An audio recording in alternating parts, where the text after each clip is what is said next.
Picture a serene river, its gentle ripples hiding a deadly secret. A man vanishes in the heart of a bustling regatta, his boat shattered, his cigarette case glinting ominously on the muddy bank. Was it an accident or a meticulously planned murder? Why does the name J.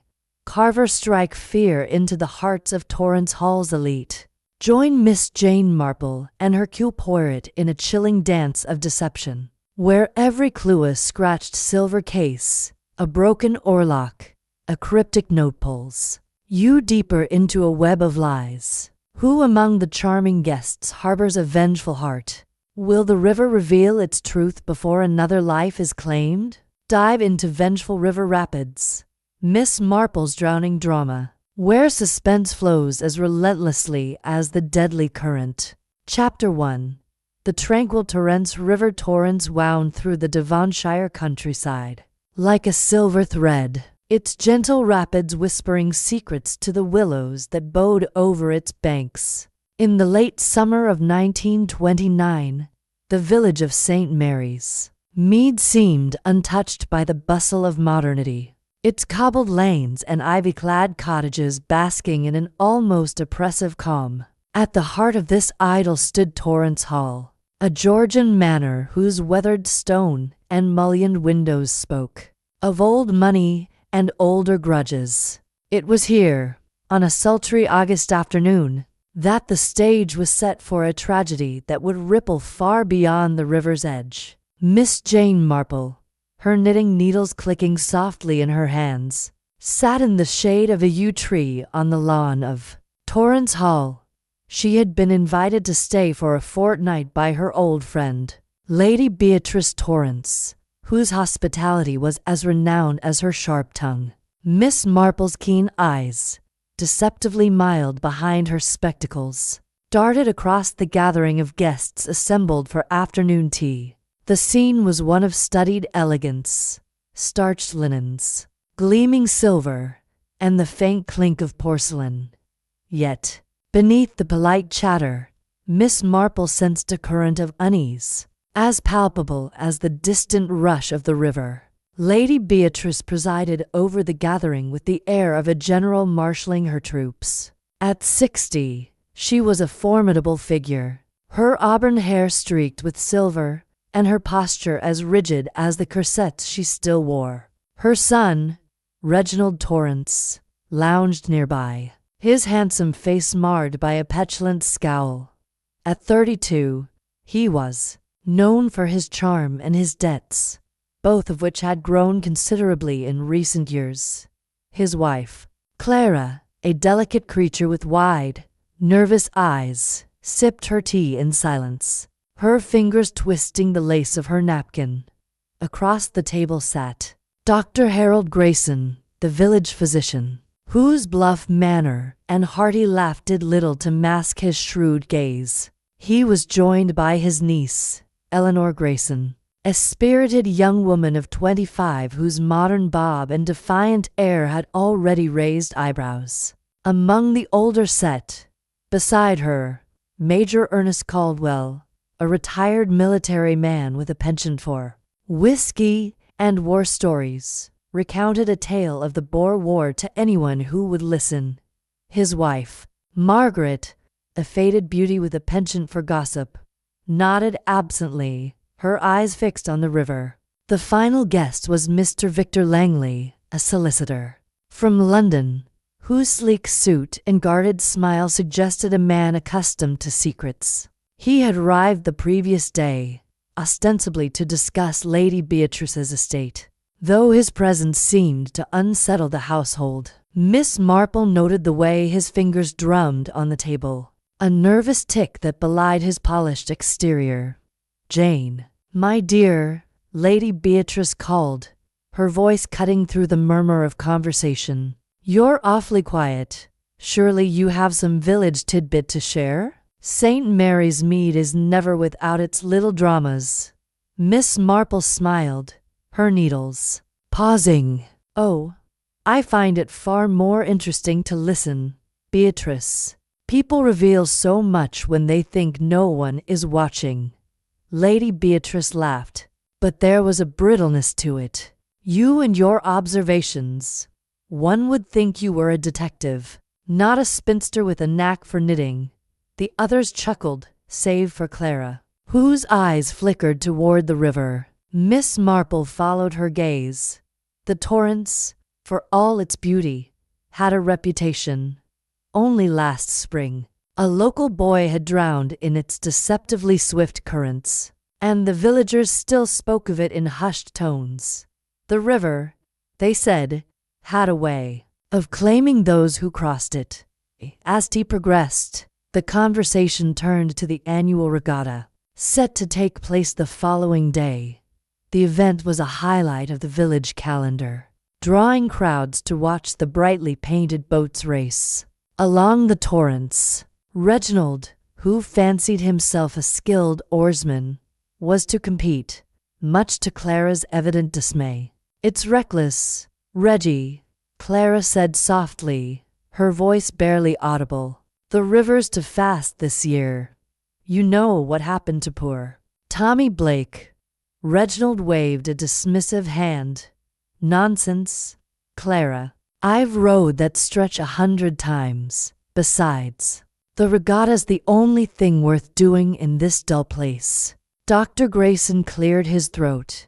"Clara's not wrong.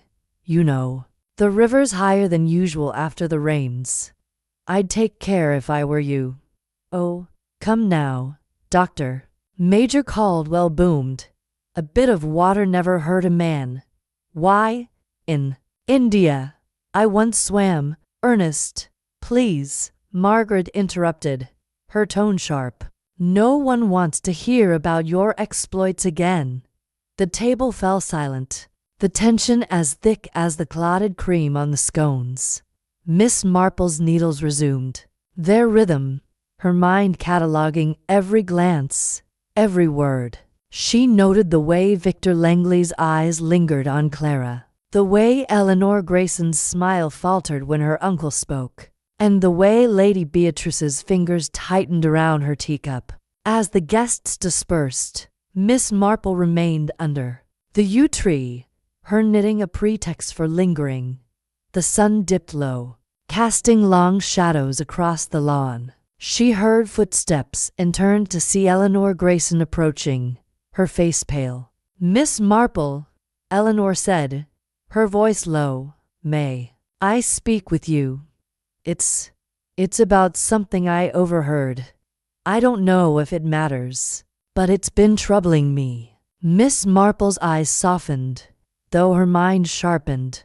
"Of course, my dear. Sit down and tell me everything." Eleanor hesitated, glancing toward the house. "It was last night, in the library. I heard voices, angry ones. It was Reginald and Mr. Langley. They were arguing about money, I think. Something about a will. Reginald said, if she finds out, it's over for both of us. I didn't catch the rest, but it sounded threatening." Miss Marple nodded, her expression unreadable. "And you told no one else?" "No," Eleanor whispered. "I didn't know what to do. But with the regatta tomorrow, I'm afraid something terrible is going to happen." The old lady patted Eleanor's hand. "You were right to tell me, my dear. Now, go back to the house and say nothing. Leave it to me." As Eleanor hurried away, Miss Marple's gaze returned to the river. Its surface gleamed like polished glass, but beneath it, the currents churned. She had seen such calm before, in other villages, other houses, and always, it preceded a storm. Chapter 2. The shadow on the water. Morning of the regatta dawned bright and deceptively serene, with the river torrent sparkling under a cloudless sky. St. Mary's Mead buzzed with anticipation, its narrow streets lined with villagers and visitors converging on the river bank. Brightly colored bunting fluttered from lampposts, and the air was thick with the scent of freshly baked pies and the distant strains of a brass band. Torrance Hall, perched above the festivities, seemed to watch over the scene like a stern matriarch. Its windows glinting in the sunlight, Miss Jane Marple, dressed in a neat tweed suit and a straw hat adorned with a single rose, stood at the edge of the crowd, her knitting bag slung over one arm. She had declined Lady Beatrice's invitation to join the family in their private viewing tent, preferring instead to mingle with the villagers. It was among the ordinary folk, she knew, that one often gleaned the most extraordinary truths. The regatta was in full swing by noon, with boats gliding swiftly along the marked course. Reginald Torrance, resplendent in a white blazer and boater hat, was a favorite among the spectators, his powerful strokes drawing cheers as he navigated the river's rapids. Clara, pale and tense, stood at the water's edge, her hands clasped tightly. Miss Marple noted the way her eyes followed Reginald's boat, not with pride but with a kind of dread nearby. Dr. Harold Grayson chatted amiably with Major Caldwell, though his hearty demeanor seemed strained. Eleanor Grayson, in a bright yellow dress, hovered near her uncle, her gaze darting toward the Torrance family tent. Victor Langley, ever the outsider, stood apart, his notebook in hand, scribbling observations with a fountain pen. Margaret Caldwell, meanwhile, circulated among the guests, her laughter a touch too loud, her eyes a touch too sharp. Miss Marple's attention was drawn to a sudden commotion near the starting line. A boat, its oarsmen struggling against the current, had veered off course and was now dangerously close to the rapid's strongest pull. The crowd gasped as the boat tilted, then righted itself. But the incident seemed to unsettle Clara further. She clutched at Eleanor's arm, whispering something Miss Marple could not hear. The race continued, and Reginald's boat surged ahead, its prow cutting cleanly through the water. He was nearing the final bend, where the river narrowed and the current grew fierce, when a cry went up from the spectators. Miss Marple's eyes narrowed as she saw Reginald's boat lurch violently. For a moment, it seemed he might recover, but then, with a sickening crack, the boat capsized, sending him tumbling into the churning water. The crowd erupted in chaos. Men shouted, women screamed, and several villagers rushed to the bank, calling for ropes and life preservers. Clara let out a piercing cry and collapsed, Eleanor catching her just in time. Dr. Grayson pushed through the crowd, his medical bag in hand, while Major Caldwell barked orders as if on a battlefield. Lady Beatrice, emerging from the tent, stood frozen, her face a mask of shock. Miss Marple, however, remained still, her sharp eyes scanning the scene. She noted the precise moment of the capsize, the angle of the boat, and the curious absence of Reginald's form in the water. The river, she knew, was not so deep as to swallow a man entirely, yet no trace of him emerged. The rescue efforts grew frantic, but after 20 agonizing minutes, the head of the regatta committee, a dour man named Mr. Pritchard, declared the search suspended. Reginald Torrance was presumed drowned. The crowd dispersed in stunned silence. The festive mood shattered. Lady Beatrice, supported by Margaret Caldwell, retreated to the hall, her face ashen. Clara was led away by Dr. Grayson, sobbing uncontrollably. Victor Langley lingered at the river bank, his expression unreadable, while Eleanor hovered nearby, her eyes red-rimmed. Miss Marple, unnoticed by most, approached the water's edge, where a young boatman was securing the overturned craft. She knelt, her fingers brushing the splintered wood of the oarlock. It was a clean break, to clean, she thought, for a mere accident. She glanced at the river, its surface now deceptively calm, and murmured to herself, "The river keeps its secrets, but not from those who listen." As she straightened, She caught sight of a small object glinting in the muddy silver cigarette case. Engraved with the initials RT, it was half buried, as if dropped in haste. Miss Marple slipped it into her knitting bag, her mind already turning over the implications. Reginald Torrance, it seemed, had not been alone in his boat, at least not in spirit. Returning to the hall, she found the guests gathered in the drawing room, their faces a tableau of grief and suspicion. Lady Beatrice sat ramrod straight, her eyes dry but fierce. "This is no accident," she declared, her voice cutting through the murmurs. "Reginald was a fine oarsman. Someone has done this." Clara, still trembling, shook her head. "It was the river. It's cursed. I told him not to race." "Nonsense," Major Caldwell snapped. "Boats don't just capsize.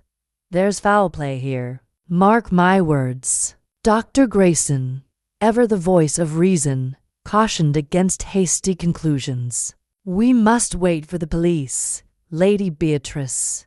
They'll investigate the boat, the river, everything." Miss Marple, seated quietly in a corner, listened as the accusations began to fly. She noted the way Victor Langley avoided Clara's gaze, the way Eleanor's hands shook as she poured tea, and the way Margaret Caldwell's eyes lingered on her husband's flushed face. Each guest, it seemed, had a secret to hide, and the river had only begun to reveal its truths. As the police arrived, a local constable and an inspector from Exeter, Miss Marple slipped away to the terrace. Her knitting resumed. The cigarette case weighed heavily in her bag, a tangible clue in a case already thick with intangibles. She thought of Eleanor's whispered confession the previous day, of Reginald's argument with Langley, and of the river's relentless pull. A drowning, she mused, is a silent crime, but it speaks to those who know its language. Chapter 3.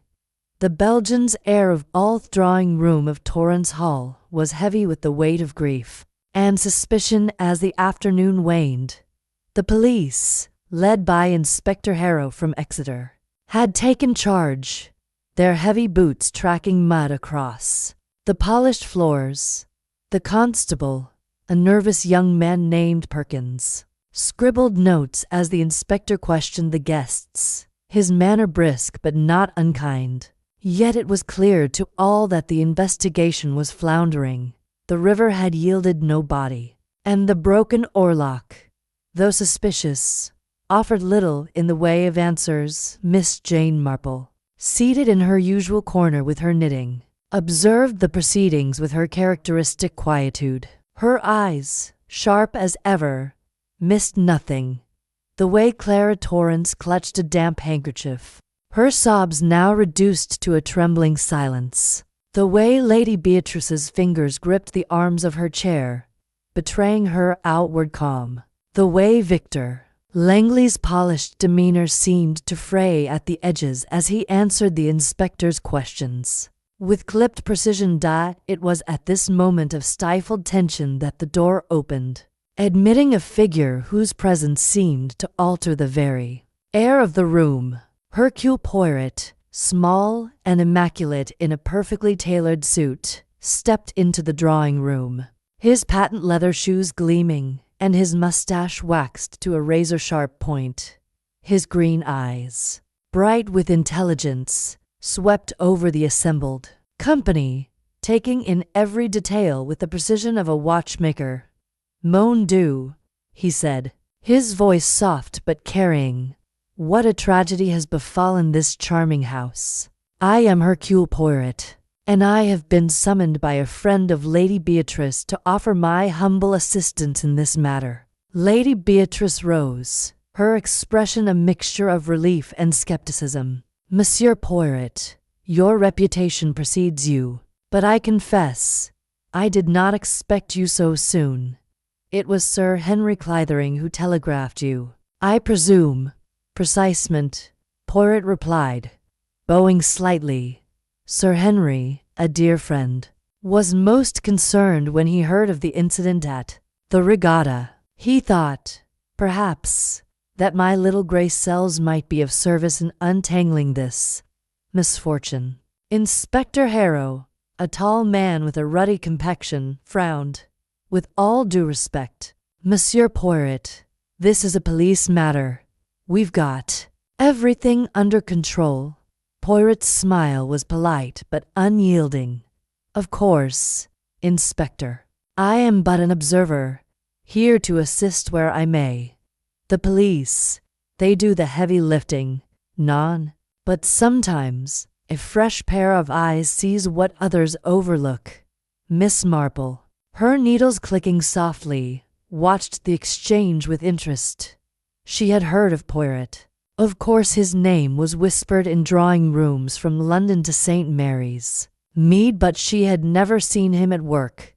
His manner, so precise and theatrical, was a stark contrast to her own quiet deductions. Yet she sensed a kindred spirit in his methodical approach.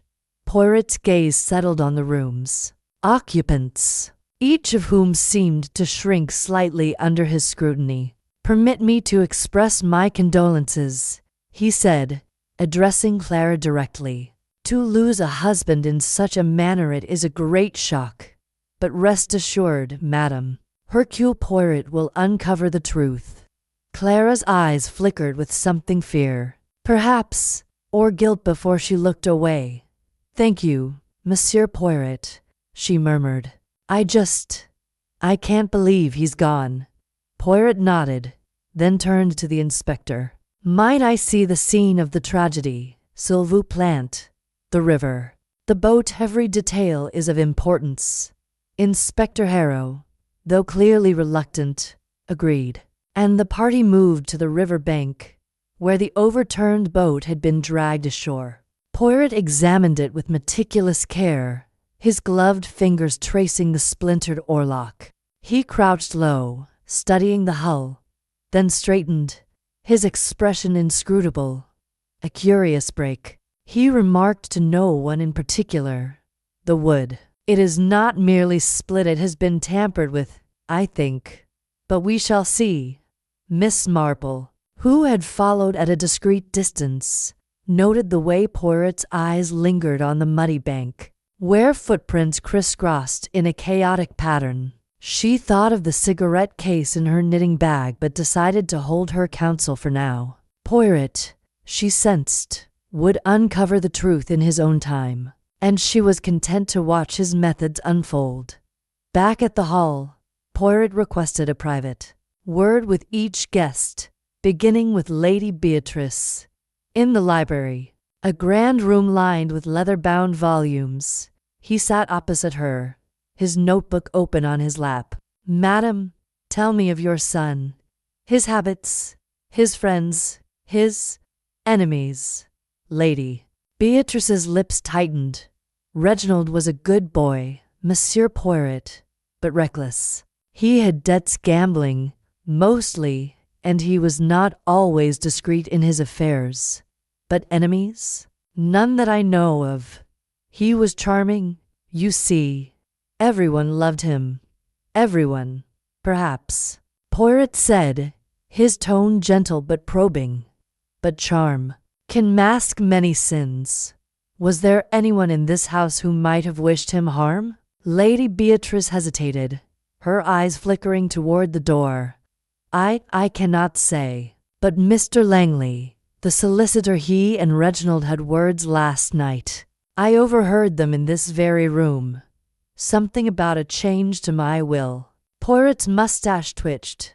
A will, you say? Most interesting. And what was the nature of this change? I don't know, she admitted. Reginald was angry, but he wouldn't tell me why. He said it was for my own good. Poirot made a note, then thanked her and moved on to the others. Each interview revealed a fragment of the puzzle.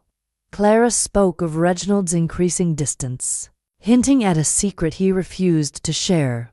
Dr. Grayson admitted to treating Reginald for nerves, prescribing a mild sedative. Eleanor confessed to overhearing the same argument as Miss Marple had noted, though she added that Langley had mentioned a debt that must be paid. Major Caldwell blustered about the river's dangers but seemed evasive about his own whereabouts during the race, and Margaret Caldwell let slip that she had seen Langley near the boathouse the previous evening. Victor Langley, the last to be questioned, was cool and composed. "Yes, I spoke with Reginald," he said, his voice smooth.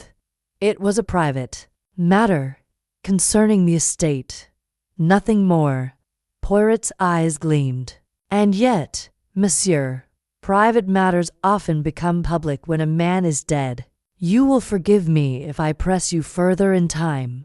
As the interviews concluded, Poirot joined Miss Marple on the terrace, where she was knitting in the fading light. "Mademoiselle Marple," he said, bowing slightly, "I have heard of your, let us say, keen interest in human nature. Have you formed any impressions of this sad affair?" Miss Marple smiled, her needles never pausing.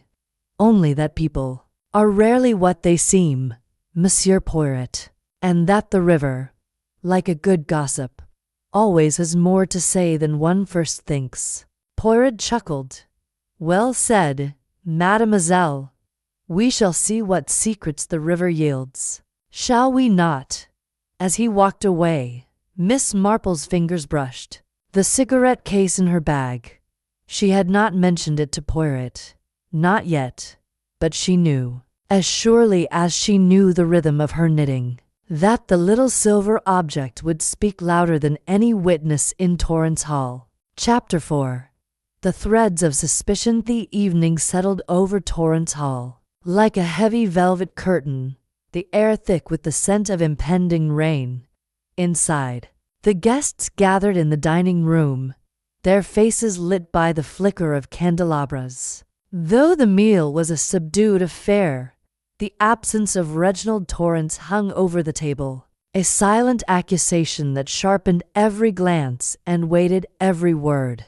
Hercule Poirot, seated to Lady Beatrice's right, observed the company with his usual meticulous care, his green eyes darting from one guest to another, as if weaving a tapestry of motives and secrets. Miss Jane Marple, positioned at the far end of the table, whereupon quietly between courses, her presence almost forgotten by the others, yet her ears were as sharp as her needles, catching the undertones of strain in the polite conversation. Inspector Harrow had departed for the evening, leaving Constable Perkins to guard the boathouse, but Poirot had made it clear he intended to continue his inquiries.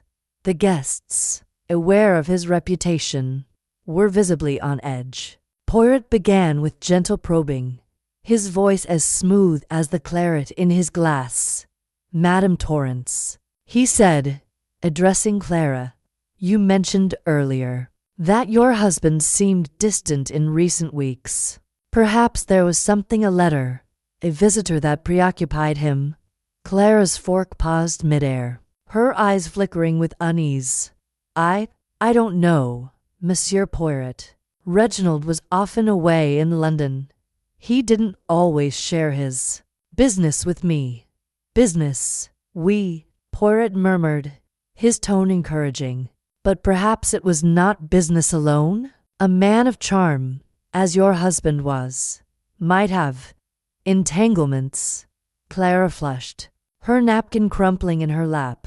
"If you're suggesting an affair, I won't hear it. Reginald loved me." "Of course, madam," Poirot said, his smile apologetic, but his eyes unrelenting. He turned to Dr. Grayson, who was carving a slice of roast with undue concentration. "And you, doctor, you prescribed a sedative for Monsieur Torrance. Was he, perhaps, under some particular strain?" Dr. Grayson cleared his throat, his bluff manner faltering. "Reginald was high-strung, that's all. The pressures of the estate, you know. I gave him something mild to help him sleep. Nothing out of the ordinary." Poirot nodded. but Miss Marple noted the way his fingers tapped lightly on the table. A sign, she suspected, of dissatisfaction. She herself had observed Dr. Grayson's frequent glances toward Clara, a mixture of pity and something less definable. Her mind returned to the cigarette case, still hidden in her knitting bag. She had examined it closely that afternoon, noting a faint scratch near the clasp, a mark that suggested it had been dropped or struck against something hard. But whose hand had held it last? The conversation shifted to the regatta, prompted by Major Caldwell's gruff assertion that the river was a death trap. Always has been. Margaret, his wife, shot him a sharp look. Ernest, you were all for Reginald racing yesterday. You said it was good sport. And so it was, the Major retorted, his face reddening. But a man's got to know his limits. That boat was tampered with. I'd stake my pension on it. Poirot's mustache twitched. A bold claim, Major. Have you evidence to support it? Major Caldwell hesitated, then muttered, just a feeling. Oarlocks don't snap like that without help.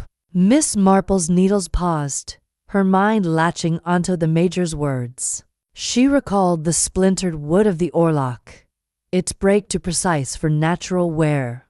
Poirot, it seemed, had noticed the same, for he pressed further. And where were you, Major, when the boat capsized? I understand you were directing the rescue efforts. But before that, the Major's bluster faded slightly. I was with the crowd, near the finish line. Ask anyone. Margaret's lips tightened, but she said nothing.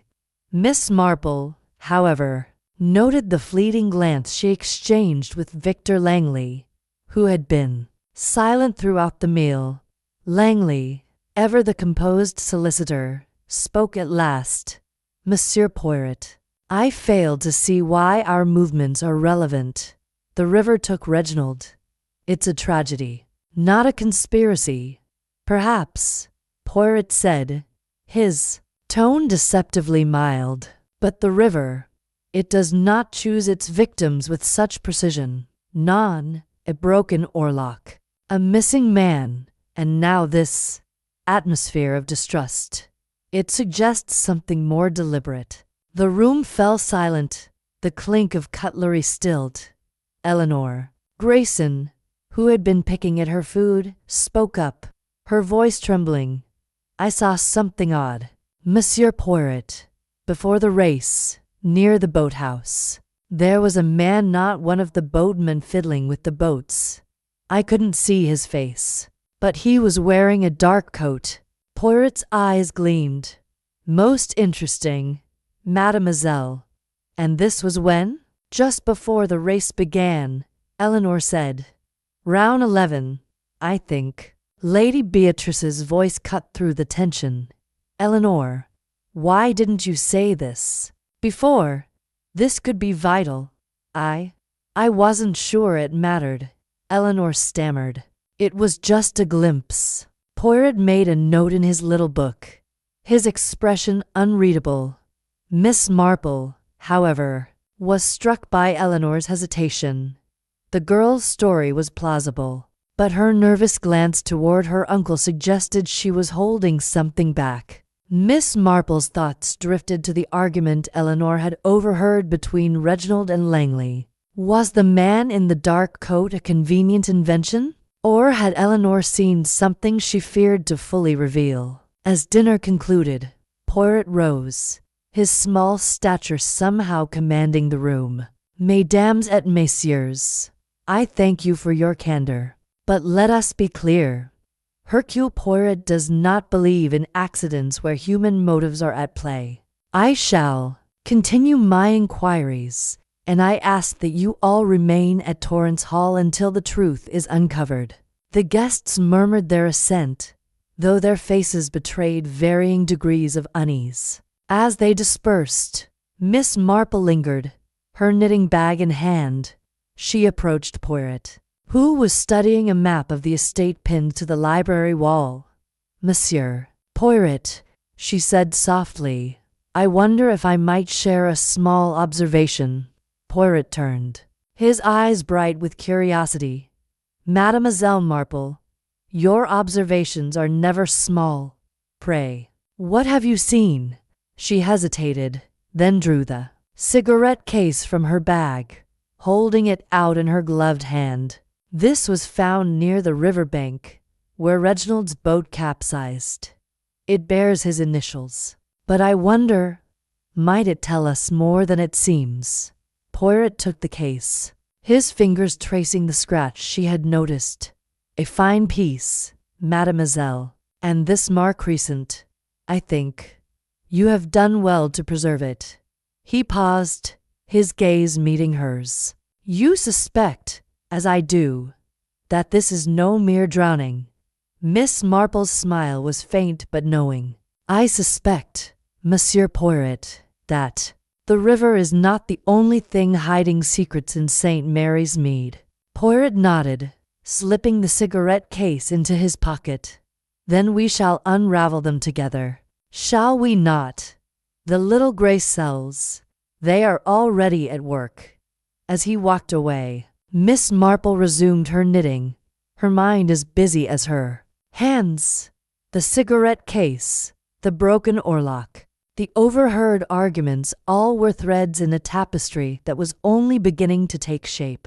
And somewhere, she knew, lay the knot that would unravel it all. Chapter 5. The tangled wet morning after the somber dinner at Torrance Hall broke with a drizzle that veiled the Devonshire countryside in a soft, mournful mist. The river, swollen from the night's rain, churned with a restless energy, its rapids louder than ever.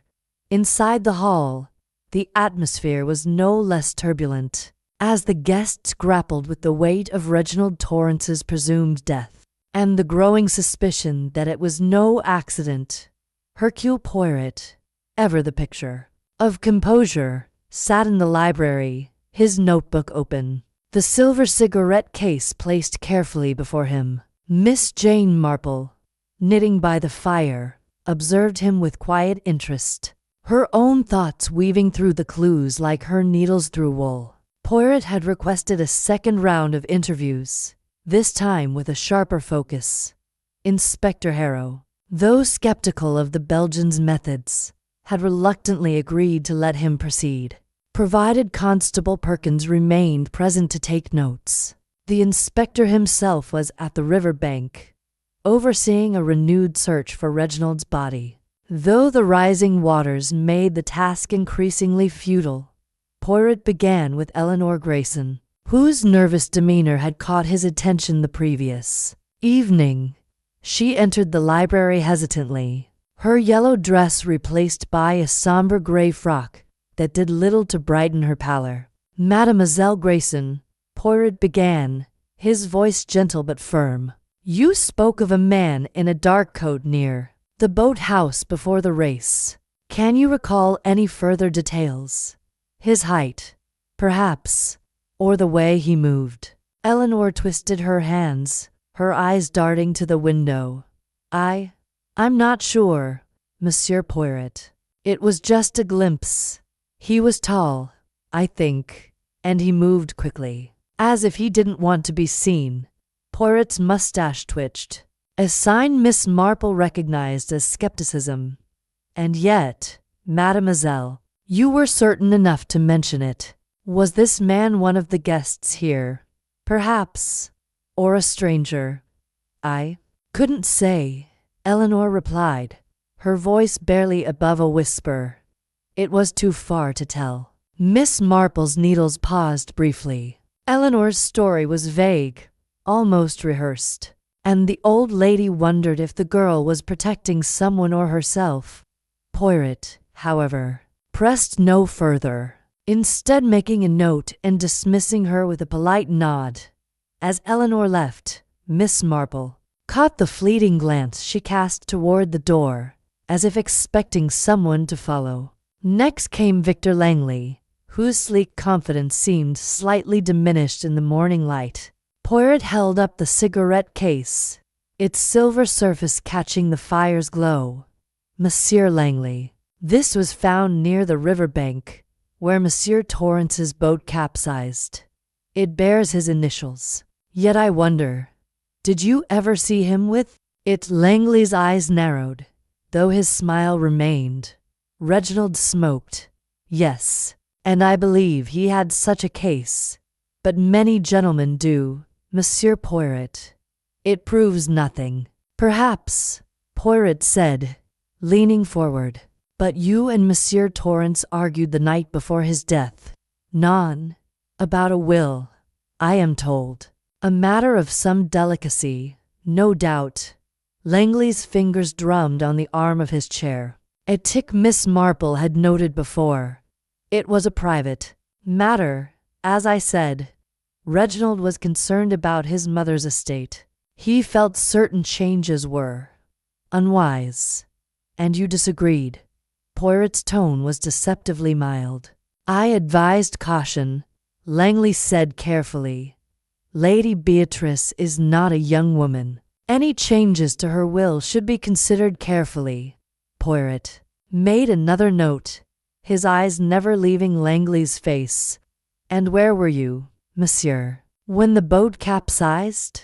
Your notebook, I notice, is filled with observations from the regatta. Yet you were not with the others at the finish line. Langley stiffened. I was near the boathouse, checking on some papers. I had no reason to be at the finish line.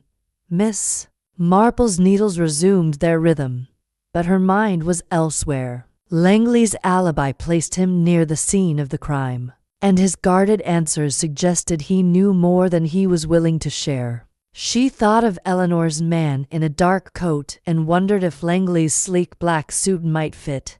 The description. The interviews continued, each guest revealing a little more of the tangled web surrounding Reginald's death. Major Caldwell admitted to a heated exchange with Reginald over unpaid gambling debts, though he insisted it was all in good fun.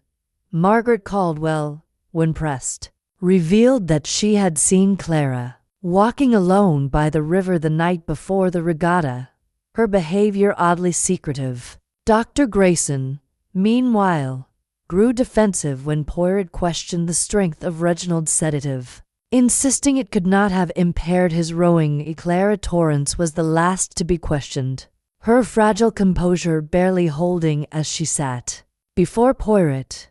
Madam, he said softly, your husband's death has shaken you deeply, and I am sorry to press you.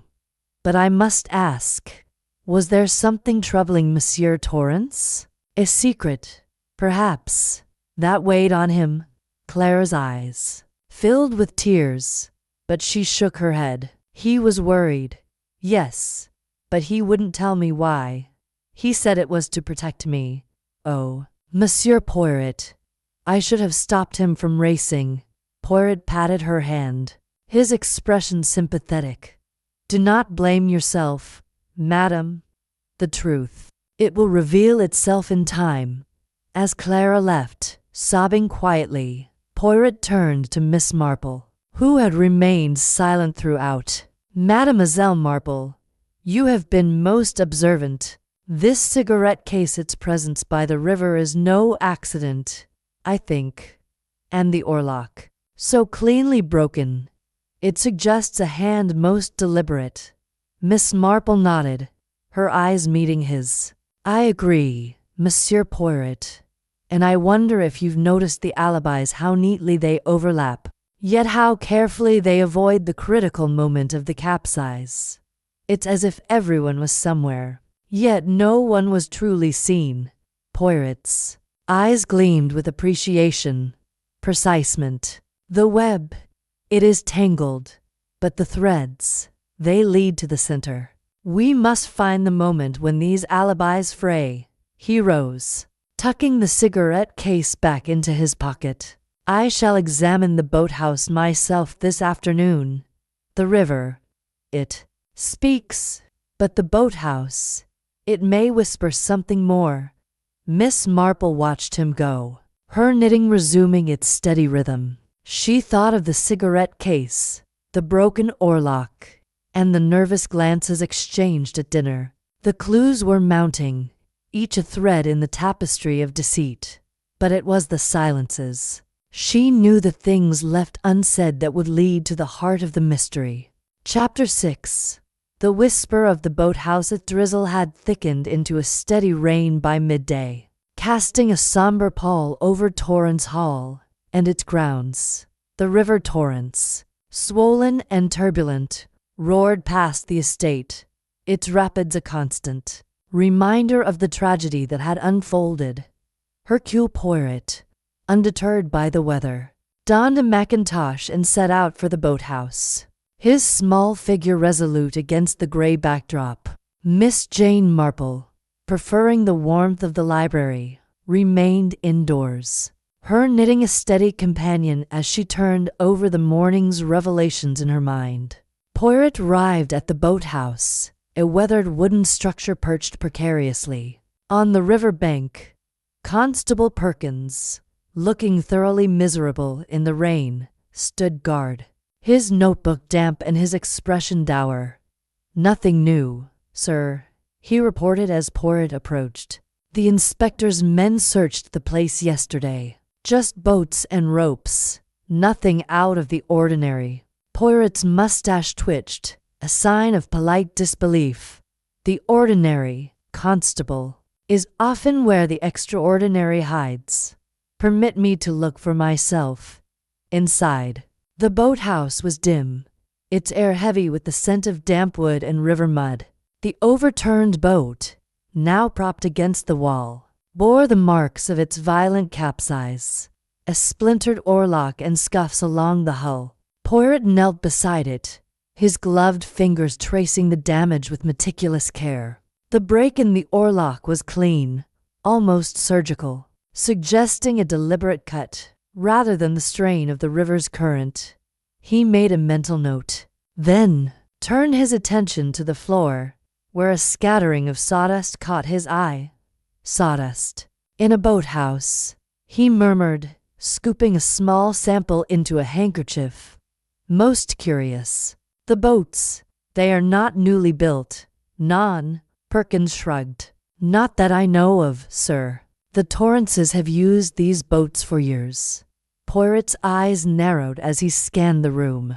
Near a workbench in the corner, he spotted a small toolbox, its lid ajar. Inside, among the usual assortment of nails and hammers, lay a chisel with a freshly sharpened edge. He lifted it carefully, noting a faint trace of wood shavings clinging to the blade.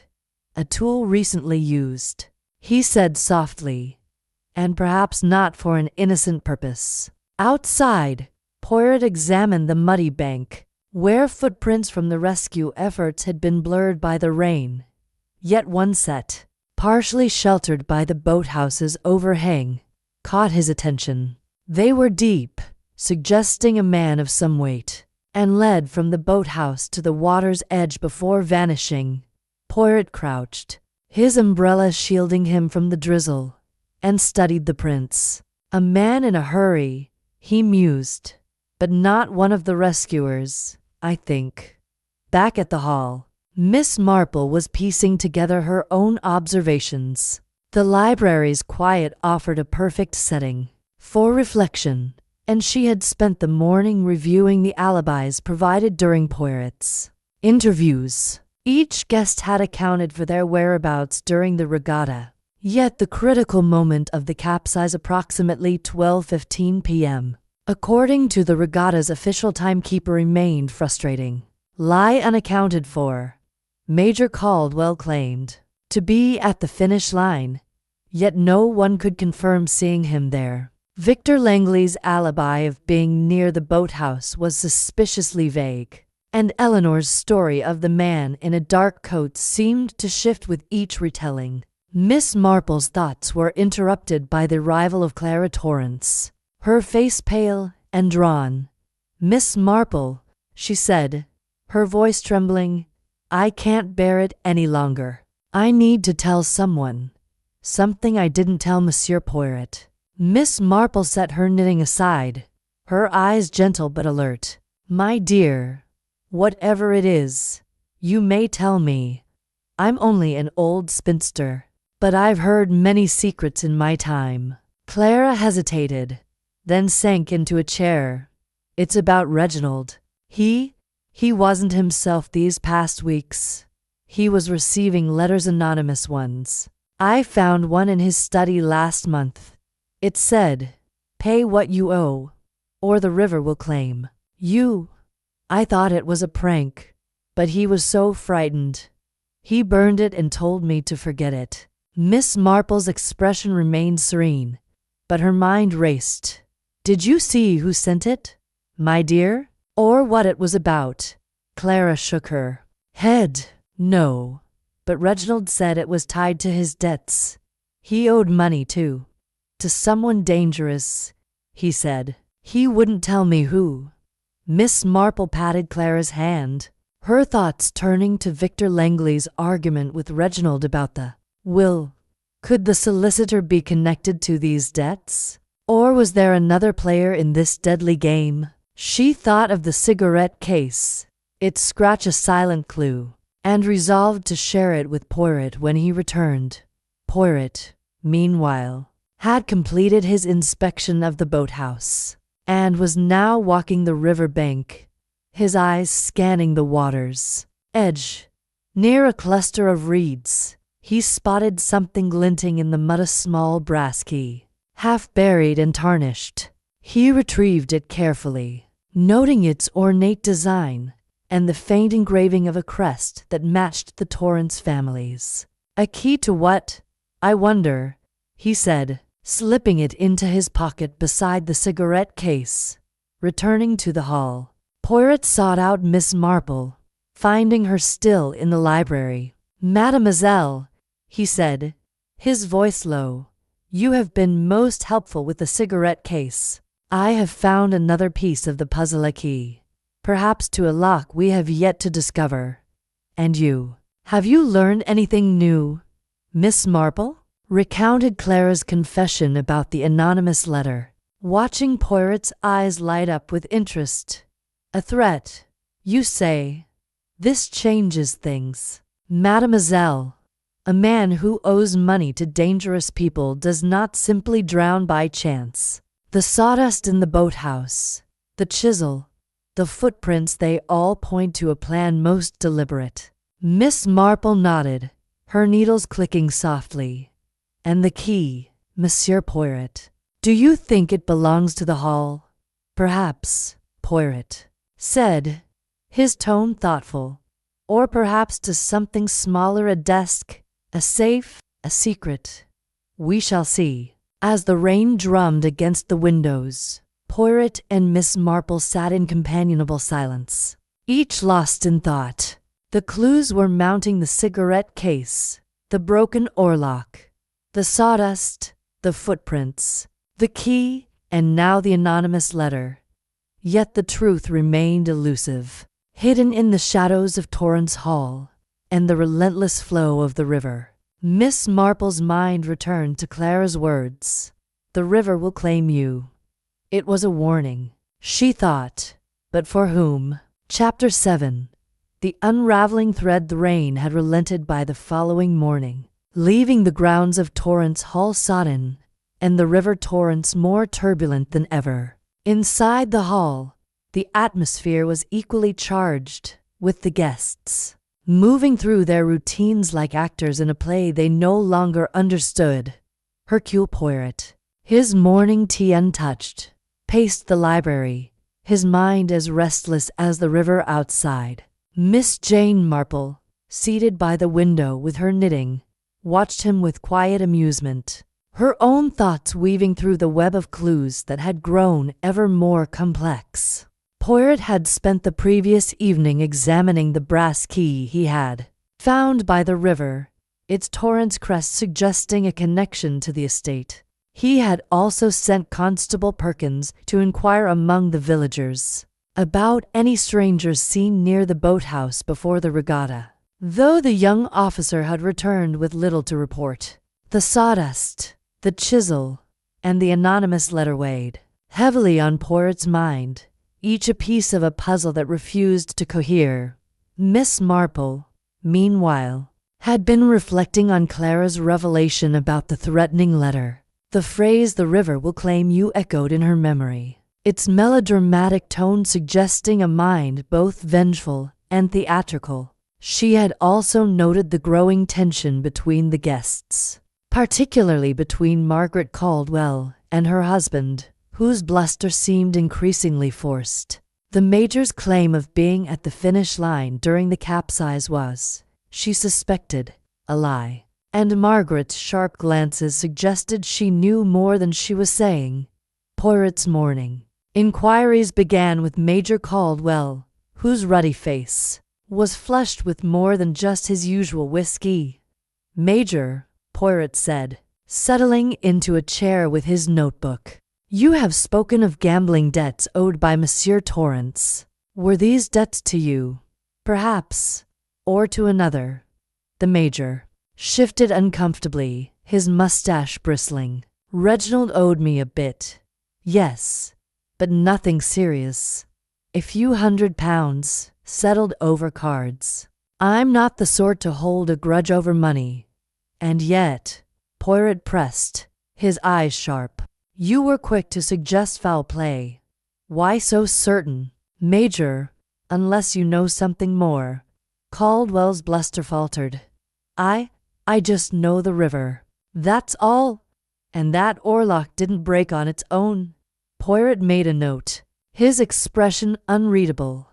"And your whereabouts at 12:15, when the boat capsized. You say you were at the finish line, but no one recalls seeing you there."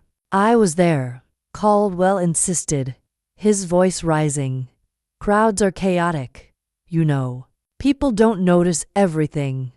Miss Marple, listening from her corner, noted the sweat beading on the Major's forehead.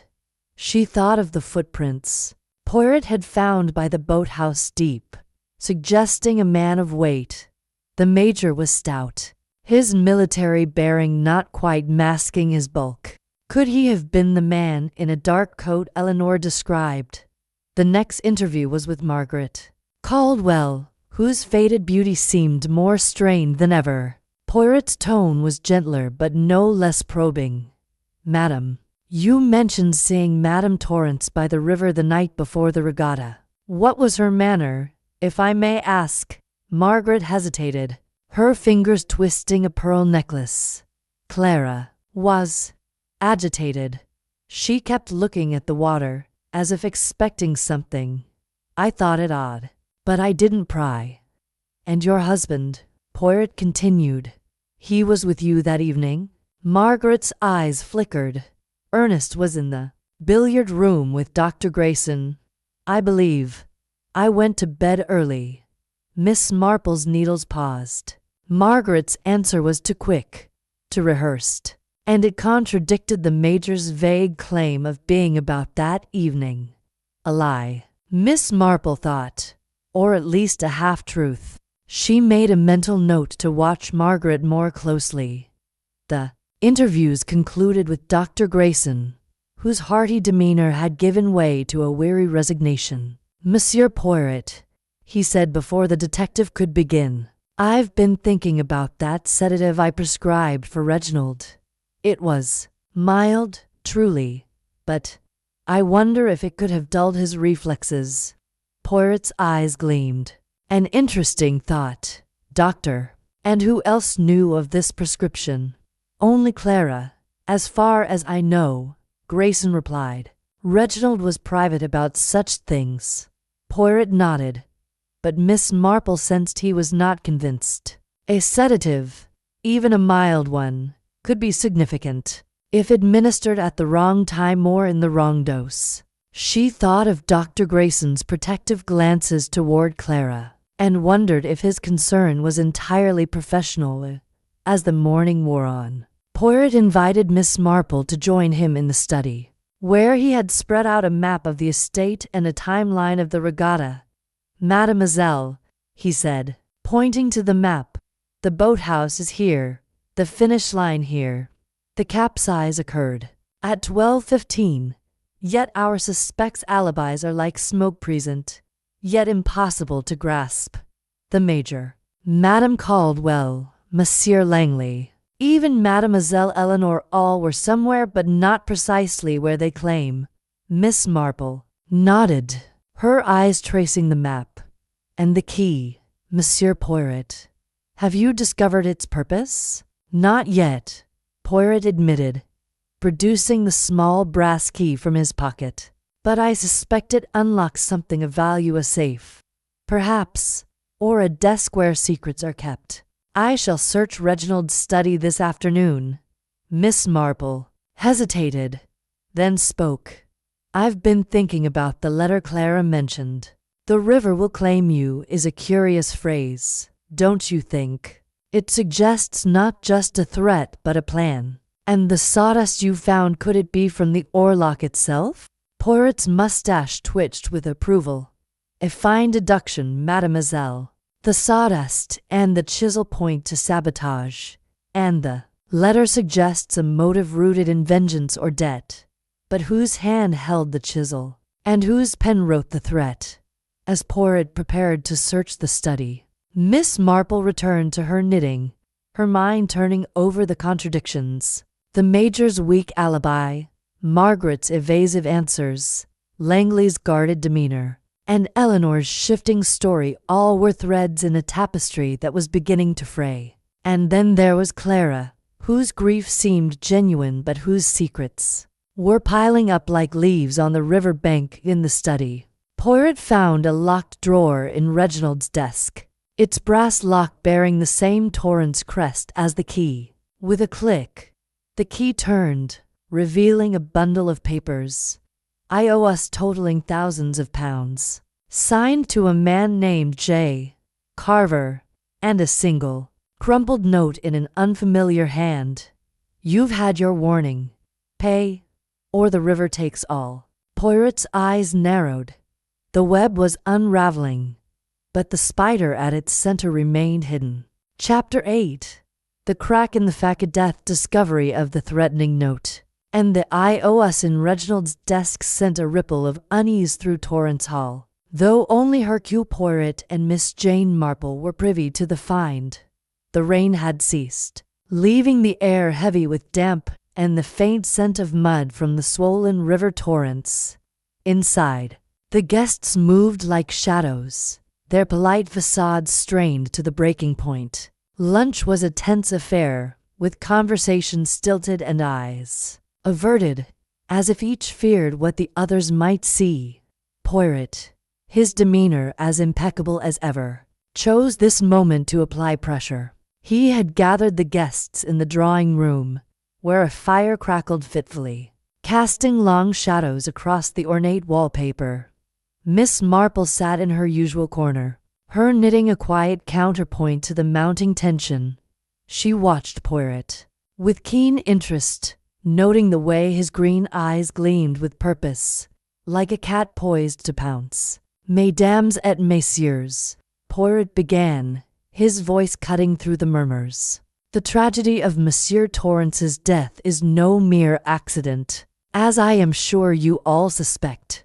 The broken oarlock, the sawdust, the footprints by the boathouse, these are not the work of chance. And now, I have found evidence of a threat, a demand for payment, linked to debts owed to a certain J. Carver. Does this name mean anything to any of you? The room fell silent, the crackle of the fire suddenly loud. Clara Torrance gasped, her hand flying to her mouth, while Lady Beatrice's eyes narrowed, her posture stiffening. Major Caldwell's face reddened, and he coughed into his handkerchief. Avoiding Poirot's gaze, Margaret Caldwell's fingers tightened on her teacup, and Victor Langley's usual composure faltered, his fingers drumming a rapid rhythm on the arm of his chair. Dr. Grayson was the first to speak, his voice steady but strained. J. Carver. Never heard of him. Reginald never mentioned such a person to me. Nor to me, Lady Beatrice added, sharply. My son's debts were his own affair, but I know of no Carver. Poirot's mustache twitched, a sign Miss Marple recognized as skepticism. And yet, he said, producing the crumpled note from his pocket, this was found in Monsieur Torrance's desk, along with iOS bearing this name, Pay, or the river takes all, a curious echo of the letter Madame Torrance described. None? Clara's eyes widened, tears brimming. It's the same, oh, Reginald. Why didn't you tell me more? Miss Marple's needles paused, her mind latching onto Clara's reaction. The young woman's grief seemed genuine, but her quick confirmation of the note's phrasing struck Miss Marple as oddly convenient. Could Clara know more about this J. Carver than she let on? Or was she, too, a victim of the same shadowy threat? Poirot turned to Victor Langley, whose guarded smile had vanished. Monsieur Langley, you were close to Monsieur Torrance in matters of business. Did he ever speak of this Carver, or of debts that might have driven someone to such threats? Langley's jaw tightened, but his voice remained smooth. Reginald mentioned debts. Yes, but never a name. I advised him to settle them, but he was evasive. Evasive, Poirot repeated, his tone heavy with implication. And yet you argued with him about a will, did you not? A will that, perhaps, was tied to these debts. Langley's eyes flashed with irritation. I've told you, it was a private matter. I won't be accused on the basis of hearsay. Poirot raised a hand, his smile placating but his eyes unrelenting. No accusations, monsieur, merely questions. But the truth, it has a way of surfacing, like a body in the river. The room grew colder. Despite the fire, Eleanor Grayson, who had been silent, suddenly stood, her face pale. Monsieur Poirot, I need to tell you something. In private, please. The others turned to her, their expressions a mix of surprise and suspicion. Poirot nodded, gesturing toward the library. Very well, mademoiselle.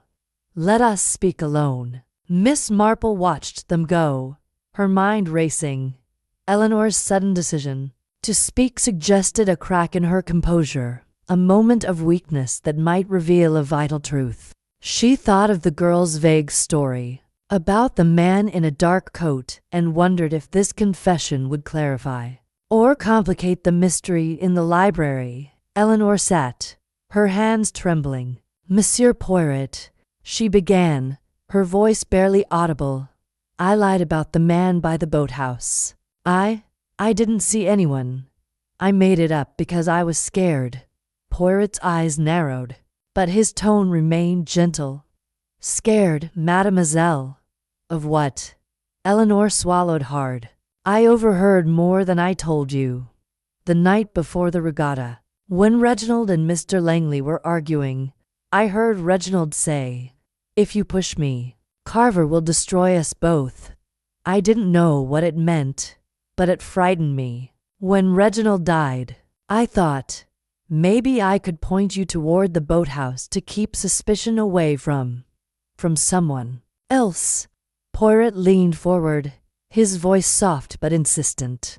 And this someone else, mademoiselle, who is it you protect? Eleanor's eyes filled with tears. My uncle, Dr. Grayson. He was near the boathouse that morning, not at the finish line like he said. I saw him, but I didn't want to get him in trouble. Poirot made a note, his expression unreadable. Merci, mademoiselle. Your honesty, it is most valuable, but you must tell no one of this conversation. Comprise? Eleanor nodded, wiping her eyes, and left the library. Poirot remained, staring at the note in his hand. The name J. Carver was the key, he was certain, but its significance eluded him. Was Carver a real person, or a pseudonym hiding one of the guests? And why had Eleanor lied to protect her uncle? Returning to the drawing room, Poirot found Miss Marple waiting, her knitting undisturbed. "Mademoiselle," he said quietly, "we have a new thread to follow. Mademoiselle Eleanor has confessed to a lie, and her uncle, Dr. Grayson, may not be as innocent as he seems." Miss Marple's eyes twinkled behind her spectacles. "I thought as much, Monsieur Poirot. The doctor's concern for Clara has been rather pronounced. And those footprints by the boathouse, could they belong to a man of his build?" Poirot nodded, his mind already turning to the next step. "We must watch Dr. Grayson closely, Mademoiselle. And this J. Carver, I suspect he is closer than we think." As the afternoon deepened, Miss Marple resumed her knitting, her thoughts as intricate as the pattern in her hands. The crack in Eleanor's facade had revealed a glimpse of the truth, but the web of lies was still tightly woven. The river, she thought, had claimed Reginald, but it was the secrets within Torrent's Hall that would name his killer. Chapter 9. The tightening net atmosphere in Torrent's Hall had grown stifling by the third day of the investigation, as if the walls themselves were closing in on the secrets they harbored.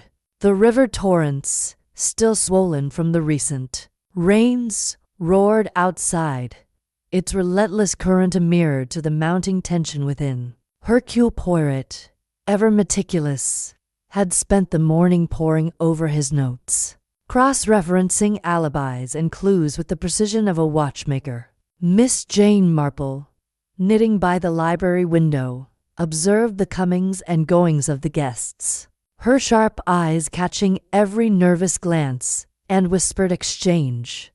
Poirot, determined to tighten the net round the truth, announced his intention to gather everyone in the drawing-room that afternoon. "Mesdames et messieurs," he said as the guests assembled, their faces a mixture of apprehension and defiance. "The time has come to confront the contradictions in this sad affair.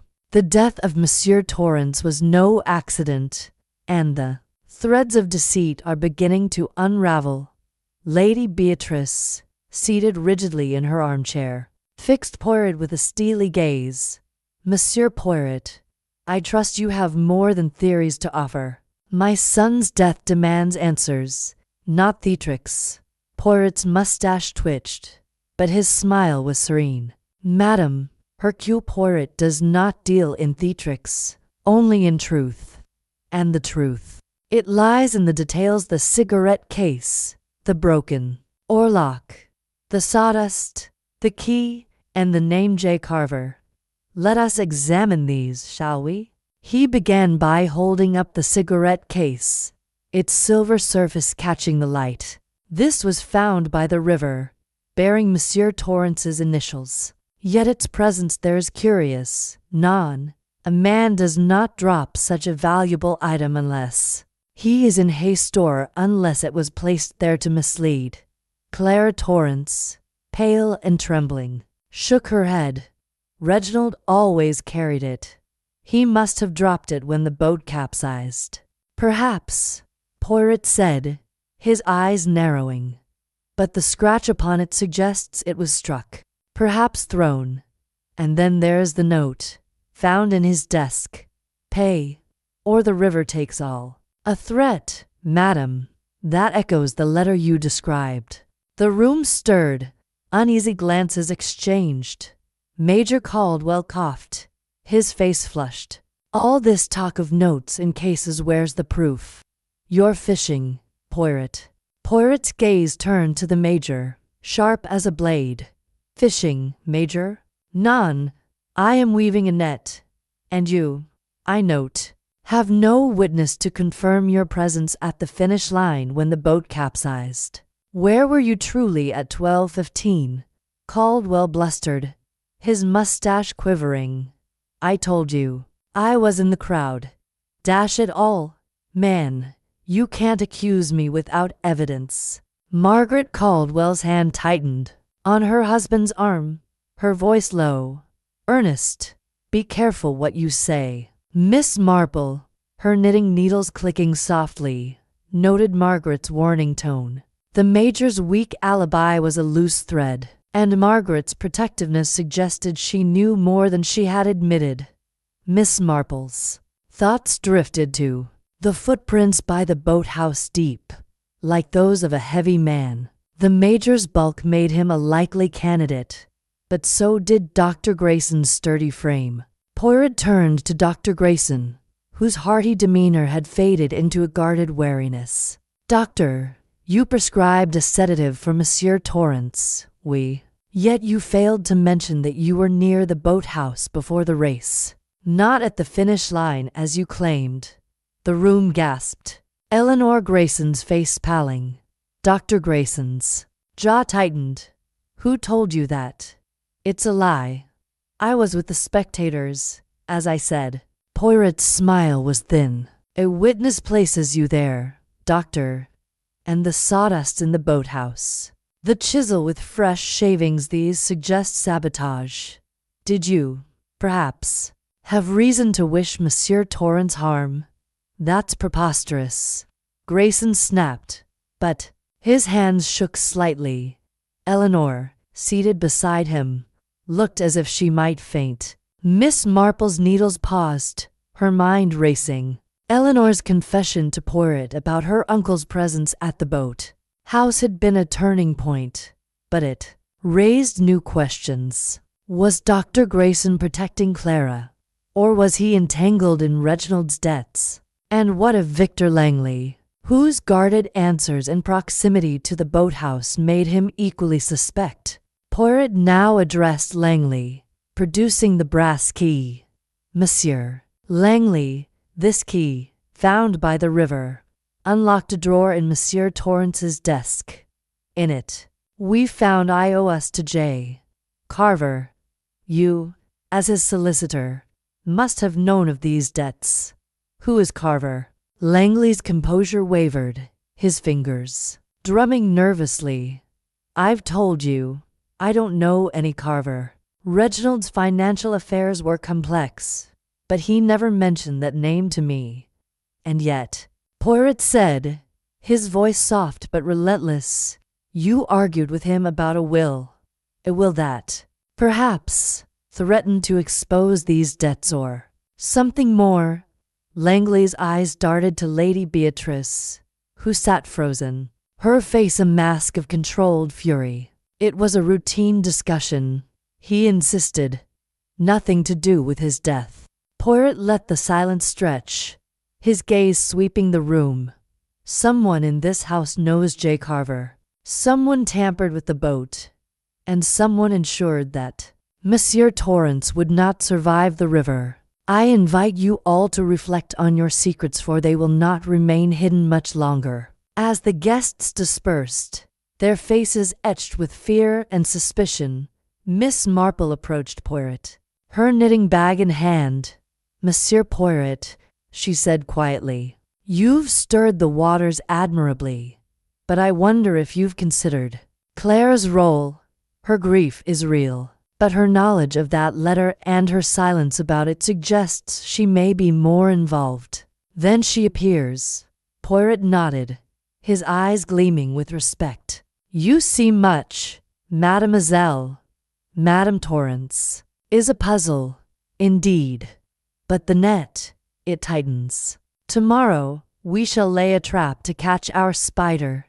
Miss Marple smiled faintly, resuming her knitting. The clues, the cigarette case, the note, the key, the sawdust were aligning. But the truth remained just out of reach.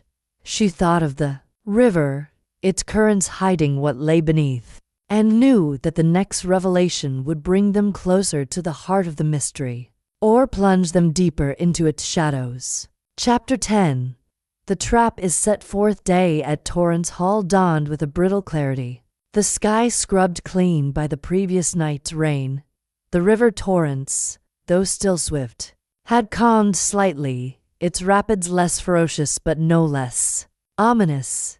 Inside the hall, the guests moved with the cautious precision of chess pieces, each aware that Hercule Poirot's net was tightening. Miss Jane Marple, knitting in her corner of the drawing room, observed the subtle shifts in their behavior. Clara's red-rimmed eyes, Margaret Caldwell's forced smiles, Dr. Grayson's strained joviality, and Victor Langley's increasingly furtive glances.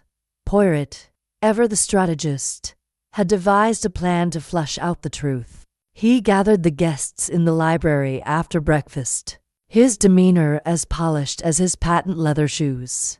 A map of the estate lay spread across the table, marked with the boathouse, the river's course, and the regatta's finish line. Beside it sat the cigarette case, the brass key, and a photograph of the broken oarlock, each a silent accusation. Mesdames et messieurs, Poirot began, his voice clear and commanding. The time for games is over. The death of Monsieur Torrance was a murder, meticulously planned. The sawdust, the chisel, the threatening note all point to a killer among us. Tonight, I propose a reconstruction of the moments before the capsize. We shall return to the boathouse, and each of you will show me precisely where you were at 12:15. When the boat overturned, a murmur of unease rippled through the room. Lady Beatrice's lips tightened, her eyes flashing with indignation. Monsieur Poirot, this is absurd. Dragging us to the river like common criminals, what do you hope to prove? Poirot's smile was serene but unyielding. Madam, I hope to prove the truth. The alibis. They are like a poorly stitched seam, they unravel under pressure. Someone in this room tampered with the boat, and someone knows the identity of J. Carver. This evening, we shall see who falters. Major Caldwell blustered, his face reddening. This is outrageous. I won't be paraded about like a suspect. You will, Major, Poirot said sharply, unless you prefer to explain your absence from the finish line to Inspector Harrow. Margaret Caldwell's hand gripped her husband's arm, her voice low. Ernest, do as he says. It's for the best. Miss Marple, her knitting needles clicking softly, noted Margaret's quick intervention. The Major's weak alibi had been a point of contention, and Margaret's protectiveness suggested she feared what he might reveal. Miss Marple's thoughts drifted to the footprints by the boathouse deep, like those of a heavy man. Could the Major, or perhaps Dr. Grayson, have been the figure Eleanor described? Clara Torrance, pale and trembling, spoke up. Monsieur Poirot, I can't go back to the river. It's too painful. Please, don't make me. Poirot's expression softened, but his resolve did not waver. Madam, your presence is necessary. The truth, it is painful, but it must be faced. As the day wore on, the guests' tension was palpable. Eleanor Grayson, usually spirited, was subdued, her eyes avoiding her uncle's. Dr. Grayson, meanwhile, maintained his bluff demeanor, though his laughter rang hollow. Victor Langley, ever the composed solicitor, seemed to withdraw further, his notebook now closed, his fingers no longer drumming but clenched. Miss Marple, sensing the moment was ripe, sought out Poirot in the study. Monsieur Poirot, she said, her voice low, your trap is clever, but I wonder if you've considered the cigarette case again. That scratch, it's not just a mark of carelessness. It could indicate a struggle, or perhaps a deliberate act to place it by the river. Poirot's eyes gleamed with appreciation. Mademoiselle Marple, you are most perceptive. The cigarette case, it is a clue that speaks of intention. And tonight, I believe, we shall hear its full story. That evening, as the sun dipped below the horizon, the guests gathered at the boathouse, their faces illuminated by the flickering light of lanterns. Inspector Harrow and Constable Perkins stood by, their presence adding weight to the proceedings. Poirot, standing by the overturned boat, directed each guest to their claimed positions at 12:15 during the regatta. Major Caldwell, grumbling, stood near the finish line, some distance from the boathouse. Margaret placed herself beside him, though her eyes darted nervously. Dr. Grayson claimed a spot among the spectators, but Eleanor, trembling, admitted she had been closer to the boathouse, watching the boats prepare. Clara stood at the water's edge, her face pale, while Langley positioned himself near the boathouse door, his expression guarded. Poirot paced the scene, his eyes sharp. "Now, let us imagine the moment. The boat capsizes here," he said, pointing to the river's bend. "The oarlock, already weakened, snaps. Monsieur Torrance falls into the water, and the current takes him. But where is the cigarette case? And who was near the boathouse to ensure the sabotage? Succeeded." He turned to Langley, his voice cutting. "Monsieur Langley, you were here, non? Yet no one saw you enter or leave the boathouse. And you, Doctor," he said, pivoting to Grayson, "Mademoiselle Eleanor places you here as well. Contrary to your claim." Grayson's face darkened, but before he could protest, Eleanor burst out, "I lied to protect him, but I can't anymore. Uncle, tell them where you were." The doctor's shoulders sagged, his voice low. "I was in the boathouse, checking the boats. I owed Reginald money, and he was pressing me to repay it. But I didn't touch the oarlock, I swear." The admission sent a shockwave through the group. Clara gasped, and Lady Beatrice's eyes blazed. Poirot, however, remained calm. "And this debt, Doctor, was it to J. Carver?" Grayson shook his head. "No, it was personal, between me and Reginald. I don't know any Carver." Poirot's gaze shifted to Langley, who had gone very still. "And you, monsieur? The IOS in the desk. The argument about the will, do they lead to Carver?"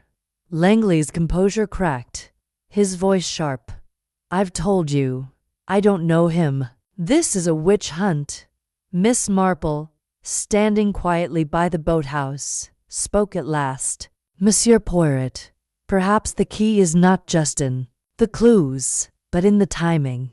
The note said, 'Pay, or the river takes all.' Whoever wrote it knew the regatta would be the moment of reckoning." Poirot nodded, his eyes gleaming. "Exactement, mademoiselle. The trap is set, and the spider is close. Tomorrow we shall gather again, and the truth will be revealed." As the guests dispersed, their faces etched with fear and doubt, Miss Marple's thoughts lingered on Dr. Grayson's confession.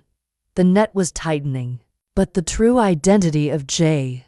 Carver remained elusive, a shadow cast across the river's churning waters. Chapter 11. The shadow of truth. Morning light filtered through the heavy curtains of Torrance Hall, casting a muted glow over the library where Hercule Poirot and Miss Jane Marple sat in quiet conference. The river Torrance, visible through the window, churned with a restless energy, its rapids a constant reminder of the tragedy that had set this drama in motion. The previous evening's reconstruction at the boathouse had shaken the guests, particularly Dr. Grayson, whose confession had cracked the fragile veneer of innocence surrounding him. Yet the identity of J. Carver and the full truth of Reginald Torrance's death remained just out of reach. Poirot, his notebook open and the brass key resting beside it, traced the Torrance crest with a gloved finger.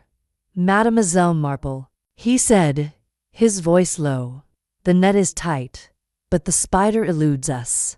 Dr. Grayson's admission places him at the boathouse, but his motive, a mere debt, lacks the weight of murder. And this J. Carver, he is a phantom, yet his shadow looms over every clue." Miss Marple's needles clicked softly, her eyes thoughtful. Indeed, Monsieur Poirot, but I've been thinking about Clara. Her grief is real, yet she knew of the threatening letter and said nothing until pressed. And those I owe us thousands of pounds.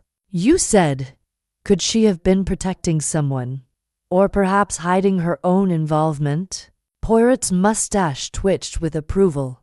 A fine observation. Mademoiselle. Madame Torrance is a puzzle, her silences as telling as her words. Today, we shall press harder, for the truth cannot hide forever. The guests were summoned to the drawing room at noon, their faces pale and strained. Lady Beatrice sat ramrod, straight, her eyes fierce with a mother's grief. Clara clutched a handkerchief, her sobs quieter now but no less poignant. Major Caldwell's bluster had faded into a sullen silence, while Margaret's forced cheer was brittle. Dr. Grayson avoided Eleanor's gaze, and Victor Langley, his composure fraying, sat with his hands clasped tightly. Poirot stood before them, his small figure commanding. Mesdames et messieurs, last night we uncovered a truth. Dr. Grayson was at the boathouse before the regatta, contrary to his alibi.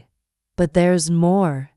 The note in Monsieur Torrance's desk, pay, or the river takes all, suggests a plan, a vendetta. And the name J. Carver appears again and again. I ask you now, who among you knows this name? A heavy silence followed, broken only by the distant roar of the river. Finally, Margaret Caldwell spoke, her voice sharp. Monsieur Poirot, you keep harping on this Carver. But what if he's no one? A fiction, meant to distract us. Poirot's eyes gleamed. A fiction, madam, possible, but unlikely. The I owe us are real, the debts are real, and the threat is real. Someone in this room knows more than they have said. Clara's voice, trembling but clear, cut through the tension. I think I know something. Reginald mentioned Carver once, in a moment of anger. He said Carver was a ghost from the past, someone he'd crossed years ago. But he wouldn't say more, only that it was dangerous to cross him again. Poirot's gaze sharpened. A ghost from the past, madam. Most interesting. And did he say where this ghost might be found? Clara shook her head, tears spilling over. No, but he was terrified. He said Carver knew things, secrets that could ruin us. Miss Marple's needles paused, her mind latching onto Clara's words. A ghost from the past suggested an old grudge, perhaps tied to Reginald's gambling or his London escapades. She thought of Victor Langley, whose role as solicitor gave him access to Reginald's secrets, and of Dr. Grayson, whose debt to Reginald might hide a deeper connection. Poirot turned to Langley, his voice deceptively mild. Monsieur Langley, you handled Monsieur Torrance's affairs. Did you ever encounter this J. Carver in his papers or correspondence? Langley's fingers twitched, but his voice remained steady. No, Monsieur Poirot. I've told you, I know nothing of Carver. Reginald's debts were to various creditors, none named Carver. And yet, Poirot said, holding up the I owe us, these bear his name. And you argued with Monsieur Torrance about a will. Was this will to protect the estate from Carver's claims? Langley's eyes flashed with irritation. I've said it was a private matter. You're grasping at straws, Poirot. Poirot's smile was thin. Not straws, monsieur, but threads. And they are weaving a pattern. He turned to the group, his voice rising. Tonight, I shall reveal the truth. We will gather here at 8 o'clock, and I will lay bare the events that led to Monsieur Torrance's death. I advise you all to prepare yourselves, for the truth will spare no one. The guests dispersed, their faces etched with dread. Miss Marple, lingering in the drawing room, approached Poirot. Monsieur Poirot, you've set the stage admirably, but I wonder if you've considered the cigarette case again. That scratch, it's not just a mark of a struggle. It could have been made deliberately to draw attention to the river bank. Poirot's eyes lit up. Mademoiselle, you are a treasure.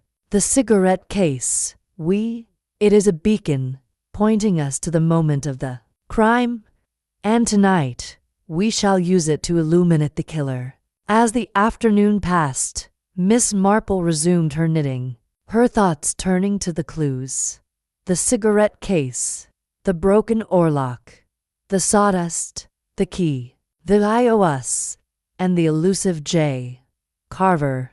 Each was a piece of the puzzle, but it was the silences, the glances, the hesitations that held the key. She thought of Clara's revelation about Carver as a ghost from the past, and wondered if the truth lay not in the present company, but in a shadow cast long ago.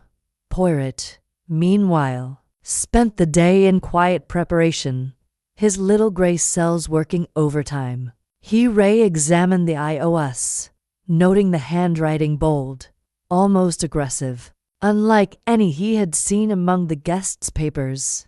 He also visited Reginald's study again, searching for further clues. In a hidden compartment of the desk, he found a photograph, faded but clear, a younger Reginald, standing beside a man with sharp features and cold eyes. On the back, in Reginald's hand, was written, J.C., London, 1920. Poirot's heart quickened. The shadow of truth was emerging, and tonight he would bring it into the light. Chapter 12. The gathering storm. The evening of the fourth day at Torrance Hall descended with an oppressive stillness, as if the very air held its breath in anticipation. The river Torrance, visible through the drawing-room windows, gleamed under a pale moon, its rapids a low, menacing murmur. Inside, the guests assembled at 8 o'clock as Hercule Poirot had commanded, their faces a gallery of apprehension, defiance, and barely concealed dread. Miss Jane Marple, seated in her customary corner with her knitting, observed the scene with her usual quiet acuity, her eyes catching every nervous gesture and fleeting glance. Poirot stood before the group, his small frame radiating authority. The silver cigarette case, brass key, and crumpled note arranged on the table before him like exhibits in a trial. The photograph of Reginald and the mysterious J.C. from 1920 rested in his pocket. A final piece of the puzzle he had yet to reveal. The fire in the grate cast flickering shadows, adding to the tension that hung over the room like a storm cloud. Mesdames et messieurs, Poirot began, his voice clear and deliberate. Tonight, we unravel the mystery of Monsieur Reginald Torrance's death. It was no accident, no whim of the river, but a murder most cunningly planned. The clues: the broken oarlock, the sawdust, the cigarette case, the key, the iOS, and the name J. Carver, all point to a truth that has been hidden among you. Let us begin. He held up the cigarette case, its scratched surface glinting in the firelight. This was found by the river, bearing Monsieur Torrance's initials. But the scratch, it is deliberate, made to draw attention to the spot where the boat capsized. Why? To suggest a struggle, perhaps, or to mislead us into thinking it was dropped in haste. Clara Torrance, her eyes red from crying, shook her head. It was Reginald's. He always carried it. It must have fallen when he drowned. Poirot's gaze softened, but his tone remained firm. Madam, I believe you, but the case was placed there, I think, by another hand, a hand that wished to point us toward the river and away from the boathouse. He turned to the broken oarlock, now resting on the table.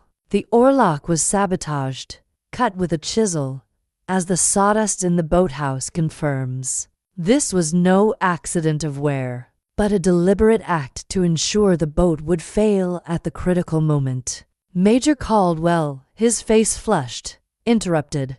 You keep saying sabotage, Poirot, but where's the proof? Anyone could have touched that boat. Poirot's mustache twitched. Patience, Major. The proof. It lies in the details. The footprints by the boathouse deep, suggesting a man of weight point to someone who was there before the race. And you, Major, have no witness to confirm your presence at the finish line at 12:15. Caldwell's bluster faltered, and Margaret's hand tightened on his arm. Ernest, say nothing more, she murmured, her voice sharp with warning.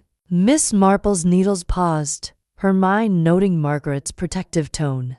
The Major's weak alibi was a persistent thread, and Margaret's fear suggested she knew more than she had admitted. Miss Marple's thoughts drifted to Dr. Grayson, whose presence at the boathouse had been confirmed by Eleanor's confession. Poirot turned to the doctor, his eyes piercing. Dr. Grayson, you admitted to being in the boathouse before the race.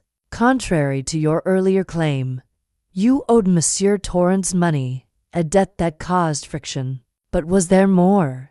Did you know of J. Carver? Grayson's face darkened, his hands clenching. I told you, I don't know any Carver. My debt to Reginald was personal, and I had no reason to harm him. Eleanor, seated beside her uncle, looked down, her hands trembling. Poirot's gaze softened as he addressed her. Mademoiselle Eleanor, you lied to protect your uncle, but your fear suggests you know more. Did you hear anything else that night in the library? When Monsieur Torrance argued with Monsieur Langley, Eleanor's voice was barely audible. I heard Reginald say Carver was someone he'd wronged long ago. He said, if Carver comes for me, no one can stop him. The room stirred, Lady Beatrice's eyes blazing. Who is this Carver? She demanded.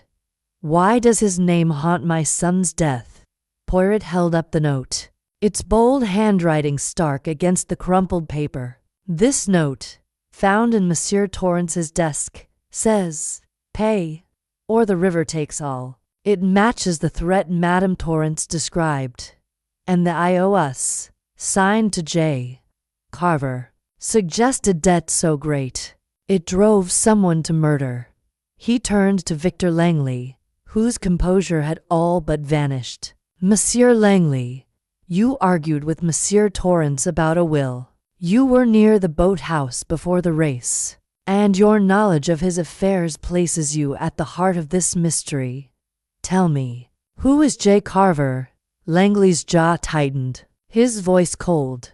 I've said it before, Poirot, I don't know him. You're chasing shadows. Poirot's smile was thin. Shadows, monsieur. Non, I chase the truth. And tonight, I shall lay a trap to catch it. He paused, his eyes sweeping the room. I propose we return to the boathouse now. Under the cover of darkness, each of you will reenact your movements, and we shall see whose story holds.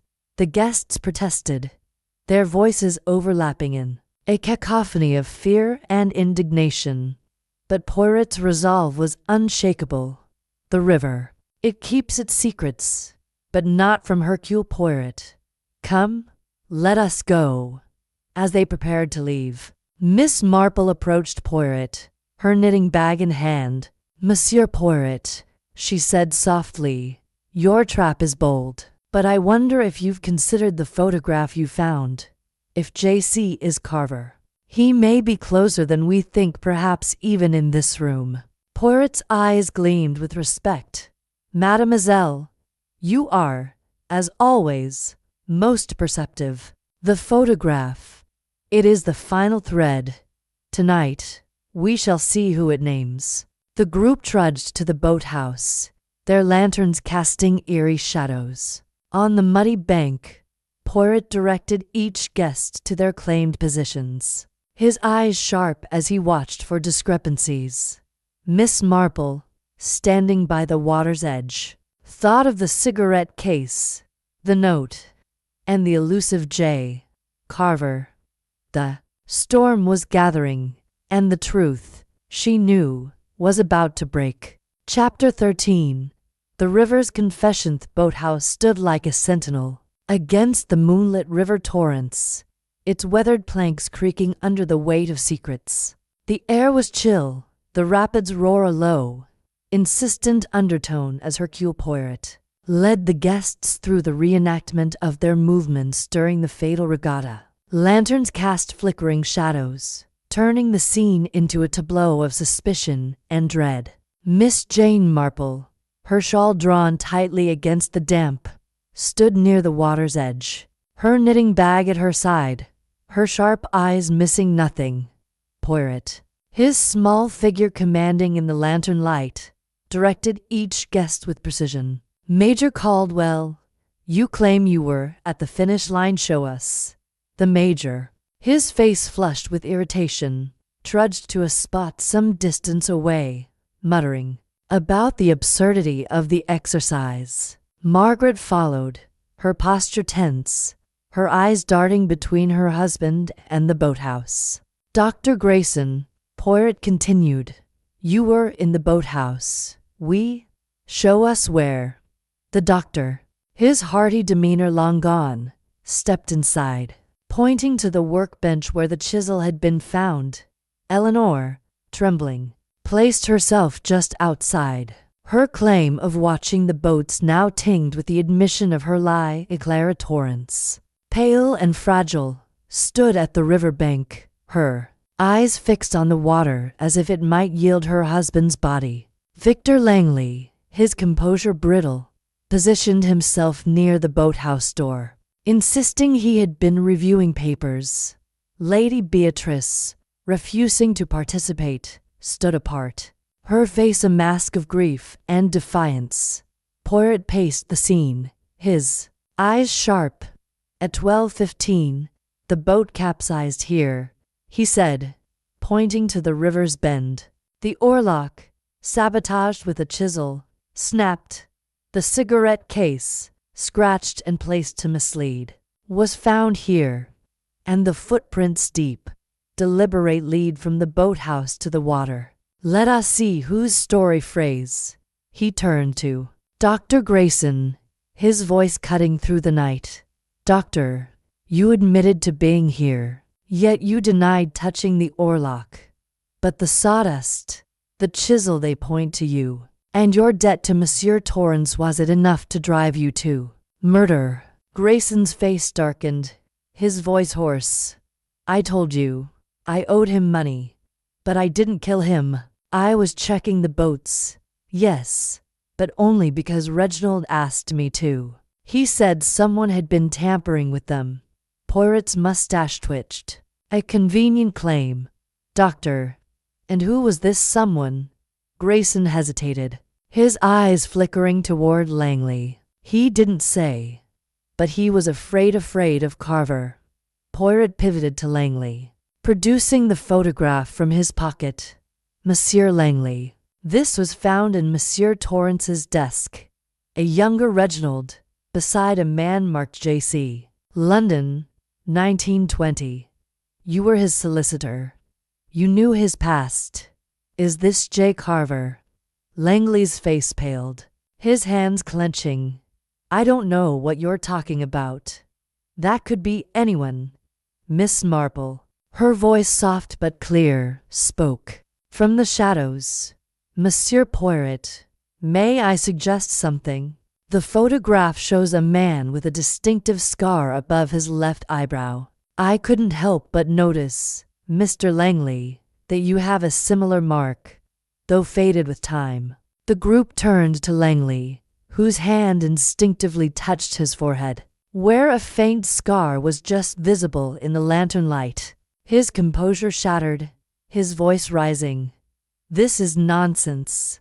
I'm not Carver. I'm Victor Langley, a solicitor, Nothing more. Poirot's eyes gleamed. But are you, monsieur? The I owe us, the threats, the argument about the will all point to a man with a grudge, a man wronged by Reginald Torrent years ago, perhaps in London, where debts and betrayals festered. Did you return as J. Carver to exact your revenge? Langley staggered back, his voice a snarl. You have no proof. This is all conjecture. Poirot held up the note. The handwriting, monsieur. It matches a letter you wrote to Lady Beatrice about the estate, found in her study. The bold strokes, the flourish on the sea. They betray you. You wrote the threats. You sabotaged the boat. And you placed the cigarette case to ensure suspicion fell elsewhere. Clara let out a sob, collapsing against Eleanor. Lady Beatrice's voice was icy. Is this true, Langley? Did you kill my son? Before Langley could respond, Margaret Caldwell stepped forward, her voice trembling but resolute. It wasn't just him. I helped. Reginald was ruining you as all his debts, his affairs. He was going to cut Ernest out of the will, leave us penniless. Langley promised to help if I distracted the boatman that morning. The major roared. Margaret, what are you saying? But his protest was weak, his face ashen. Poirot nodded, his expression grim. Madame Caldwell, you confirm what I suspected. The footprints by the boathouse too deep for Langley alone, but perfect for the major's weight. You both acted, did you not? Langley cut the oarlock. And you, Major, ensured no one saw him. Caldwell's shoulders slumped, his voice barely audible. I didn't mean for him to die. I just wanted him to lose the race, to humiliate him. Langley said it would teach him a lesson. Langley's eyes blazed with desperation. You fool. Caldwell, you were supposed to keep quiet. Poirot raised a hand, silencing them. The river confessed. Messieurs, your plan was clever, but not clever enough. The chisel, the sawdust, the note, the photograph all led to you. And Madame Caldwell, your guilt betrayed you tonight. Miss Marple's needles clicked softly, her voice gentle. The river always speaks, Monsieur Poirot, and so do the hearts of those who cannot bear their secrets. Inspector Harrow, who had been listening silently, stepped forward. That's enough. Poirot, Langley, Caldwell, you're coming with us. Mrs. Caldwell, you'll need to answer questions as well. As the police led the culprits away, Clara sank to her knees, sobbing. Eleanor and Dr. Grayson helped her up, their faces etched with relief and sorrow. Lady Beatrice stood alone, her grief tempered by the bitter satisfaction of justice. Poirot turned to Miss Marple, his eyes warm with respect. Mademoiselle, your insight into the scarlet was the final thread. We make a formidable pair, Miss Marple smiled faintly. We only listen, Monsieur Poirot. The truth always speaks, if one knows how to hear it. Chapter 14.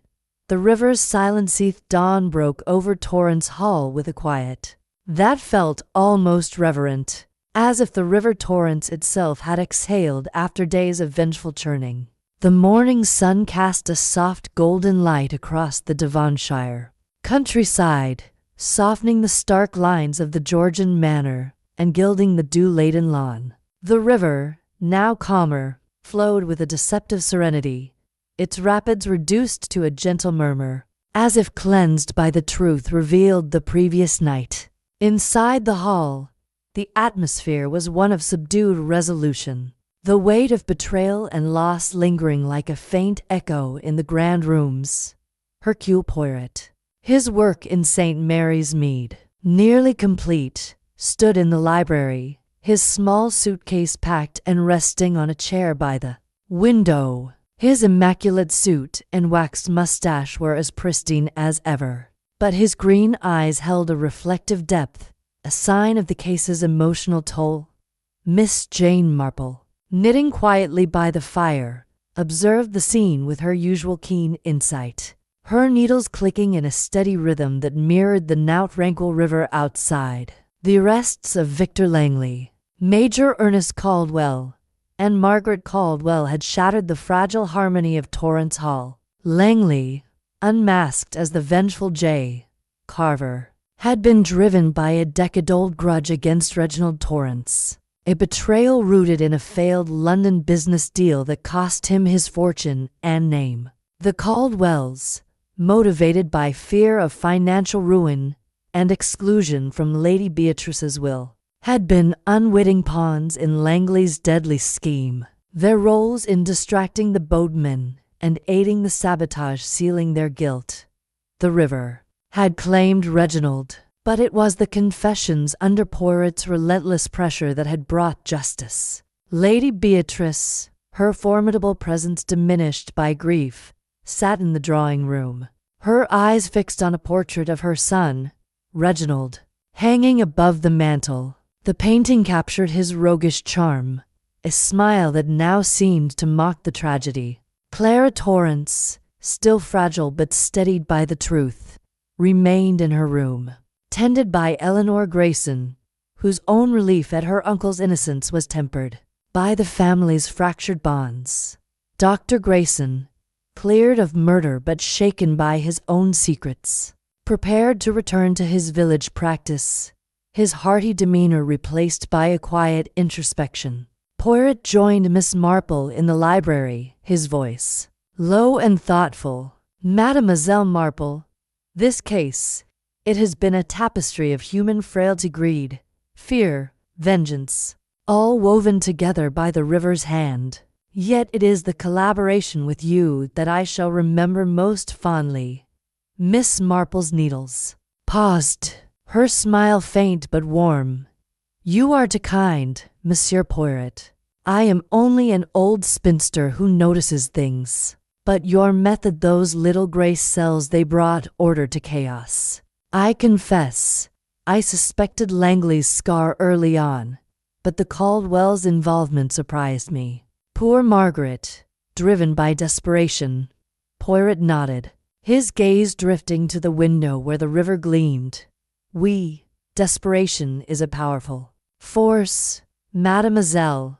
Langley used it, twisting the Caldwell's fears to his purpose. The cigarette case, placed so deliberately, was meant to mislead, but the scratchet betrayed his haste. The sawdust, the chisel, the footprints, all were threads in his web, but not strong enough to escape Hercule Poirot. Miss Marple's eyes twinkled behind her spectacles. "And the photograph, Monsieur Poirot.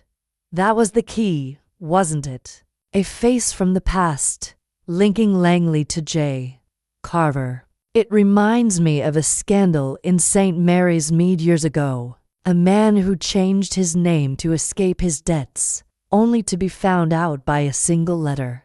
Poirot chuckled, a rare warmth softening his features. "You see, mademoiselle, the past, it is never truly buried. It rises, like the river, to claim its due." Langley thought he could hide as a solicitor, but his hatred was too loud, his actions too bold. The too sad and companionable silence. The library's quiet broken only by the crackle of the fire and the distant song of the river. Miss Marple thought of the clues that had unraveled the mystery. The cigarette case, its scratch a silent accusation, the broken oarlock, cut with chilling precision, the sawdust and chisel, evidence of sabotage, the brass key, unlocking secrets in Reginald's desk, the "I owe us" and threatening note, pointing to a vengeful mind, and the photograph, tying Langley to a past he could not escape. Each had played its part, but it was the human motive's greed, fear, betrayal that had woven the deadly tapestry. Poirot's thoughts turned to his philosophy of justice. The crime, mademoiselle, it is a disruption of order, a stain upon the symmetry of life. To solve it, one must understand not just the act, but the heart that drives it. Langley's vengeance, the Caldwells' fear they were the currents that pulled Monsieur Torrance under. Miss Marple nodded, her voice soft but firm. And yet, Monsieur Poirot, it is often the simplest things a glance, a silence that reveal the heart's truth. In my village, I've seen it time and again. People think their secrets are safe, but they leave traces, like ripples on the river. As the morning progressed, Inspector Harrow arrived to finalize the paperwork, his ruddy face a mix of grudging respect and relief. "You've done it again, Poirot," he said, shaking his head. "I thought it was just the river, but you and Miss Marple saw what we missed." Poirot waved a hand, his smile modest. "The police, they do the heavy work, Inspector. Hercule Poirot merely arranges the pieces." Miss Marple, setting her knitting aside, rose to bid Poirot farewell. "You must visit St. Mary's Mead again, Monsieur Poirot. Our little dramas may not compare to London's, but they have their own mysteries." Poirot bowed, his eyes warm with respect. "Mademoiselle, I would be honored. And perhaps, one day, you will visit me in London, where the little grey cells might learn from your wisdom." As Poirot departed, his suitcase in hand, Miss Marple watched from the terrace, the river sparkling behind her. The truth had risen, as it always did, carried by the currents of human folly. She thought of Clara, who would heal in time, and Lady Beatrice, whose strength would endure. The river, now silent, had spoken its piece, and Torrance Hall would carry on, its secrets laid to rest. Chapter 15. The final reflection. The morning's sun bathed Torrance Hall in a gentle glow, softening the stark edges of the Georgian manor and casting long shadows across the dew-laden lawn. The river Torrance, now calmer after days of turmoil, flowed with a deceptive serenity, its rapids a mere whisper compared to their earlier roar. Inside the hall, the air was one of quiet resolution, as the guests grappled with the revelations of the previous night. Hercule Poirot, his suitcase packed, and his mustache impeccably waxed, prepared to depart, his work in St. Mary's Mead complete. Miss Jane Marple, knitting by the library window, reflected on the case with her characteristic blend of humility and insight. The arrests of Victor Langley, Major Ernest Caldwell, and Margaret Caldwell had brought the mystery of Reginald Torrance's death to a close, yet the truth had left scars on those who remained. Lady Beatrice, her formidable presence subdued by grief, sat in the drawing-room, her eyes fixed on a portrait of her son. Clara, still fragile but steadied by the truth, had taken to her room, attended by Eleanor Grayson. Dr. Grayson, cleared of murder but shaken by his own secrets, busied himself with preparations to leave. The hall, once vibrant with suspicion, now felt hollow, its secrets laid bare. Poirot joined Miss Marple in the library, his green eyes bright with the satisfaction of a puzzle solved. "Mademoiselle Marple," he said, bowing slightly, "this case, it has been a dance of shadows. None, but together, we have brought the light." Miss Marple's needles clicked softly, her smile faint but warm. "Indeed, Monsieur Poirot, the river kept its secrets well, but human nature, as always, betrayed itself. I confess, I suspected Langley from the start, his guarded manner. That scar, but I hadn't seen the Caldwell's role until your trap." Poirot's mustache twitched with approval. "You are too modest, mademoiselle. Your observation of the scar, it was the spark that ignited the truth. Victor Langley, or J. Carver as he once was, harbored a grudge from a betrayal in London years ago, a business deal gone sour, a fortune lost. He returned as a solicitor, hiding his past, but his hatred for Reginald festered. The iOS, the threatening notes, they were his tools of vengeance. Miss Marple nodded, her thoughts drifting to the clues that had unraveled the case. And the Caldwells, poor Margaret, driven by fear of ruin, the Major's debts to Reginald, and the threat of being cut from the will, pushed them to act. But it was Langley who turned their desperation into murder. Precisement, Poirot said, his voice soft but firm. The Major's footprints by the boathouse, Margaret's distraction of the boatman, Langley's sabotage of the oar locket was a plan most cunning, but not without flaws. The cigarette case, placed to mislead, bore the scratch of Langley's. Haste, the sawdust, the chisel, the note all pointed to a mind deliberate and vengeful. Miss Marple's eyes twinkled. And the photograph, Monsieur Poirot. That was the final thread. A man like Langley, hiding behind a new name, could not escape his past. Poirot chuckled, a rare sound of genuine warmth. You see, mademoiselle, the little grey cells, they work best when paired with the wisdom of the heart. Your knowledge of human nature, it is a gift Hercule Poirot much admires. They sat in companionable silence, the only sound the click of Miss Marple's needles, and the distant murmur of the river. Poirot's thoughts turned to his philosophy of justice, a subject he often pondered after a case. The crime, it is a violation of order, he said, almost to himself, but to restore order, one must understand not just the act, but the soul behind it. Langley's hatred, the Caldwells' fear, they were the currents that drove the river to claim Monsieur Torrance. Miss Marple nodded, her voice gentle. People are so often their own undoing, Monsieur Poirot.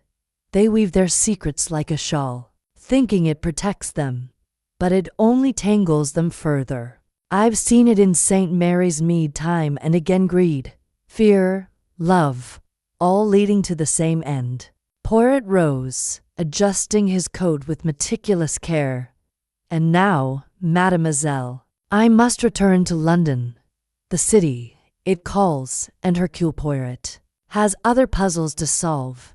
But I shall not forget our collaboration. You are, as they say, a formidable ally. Miss Marple smiled, setting her knitting aside. And you, Monsieur Poirot, are a gentleman of rare insight. I shall remain here a little longer. Lady Beatrice needs a friend, and Clara, poor dear, will need time to heal.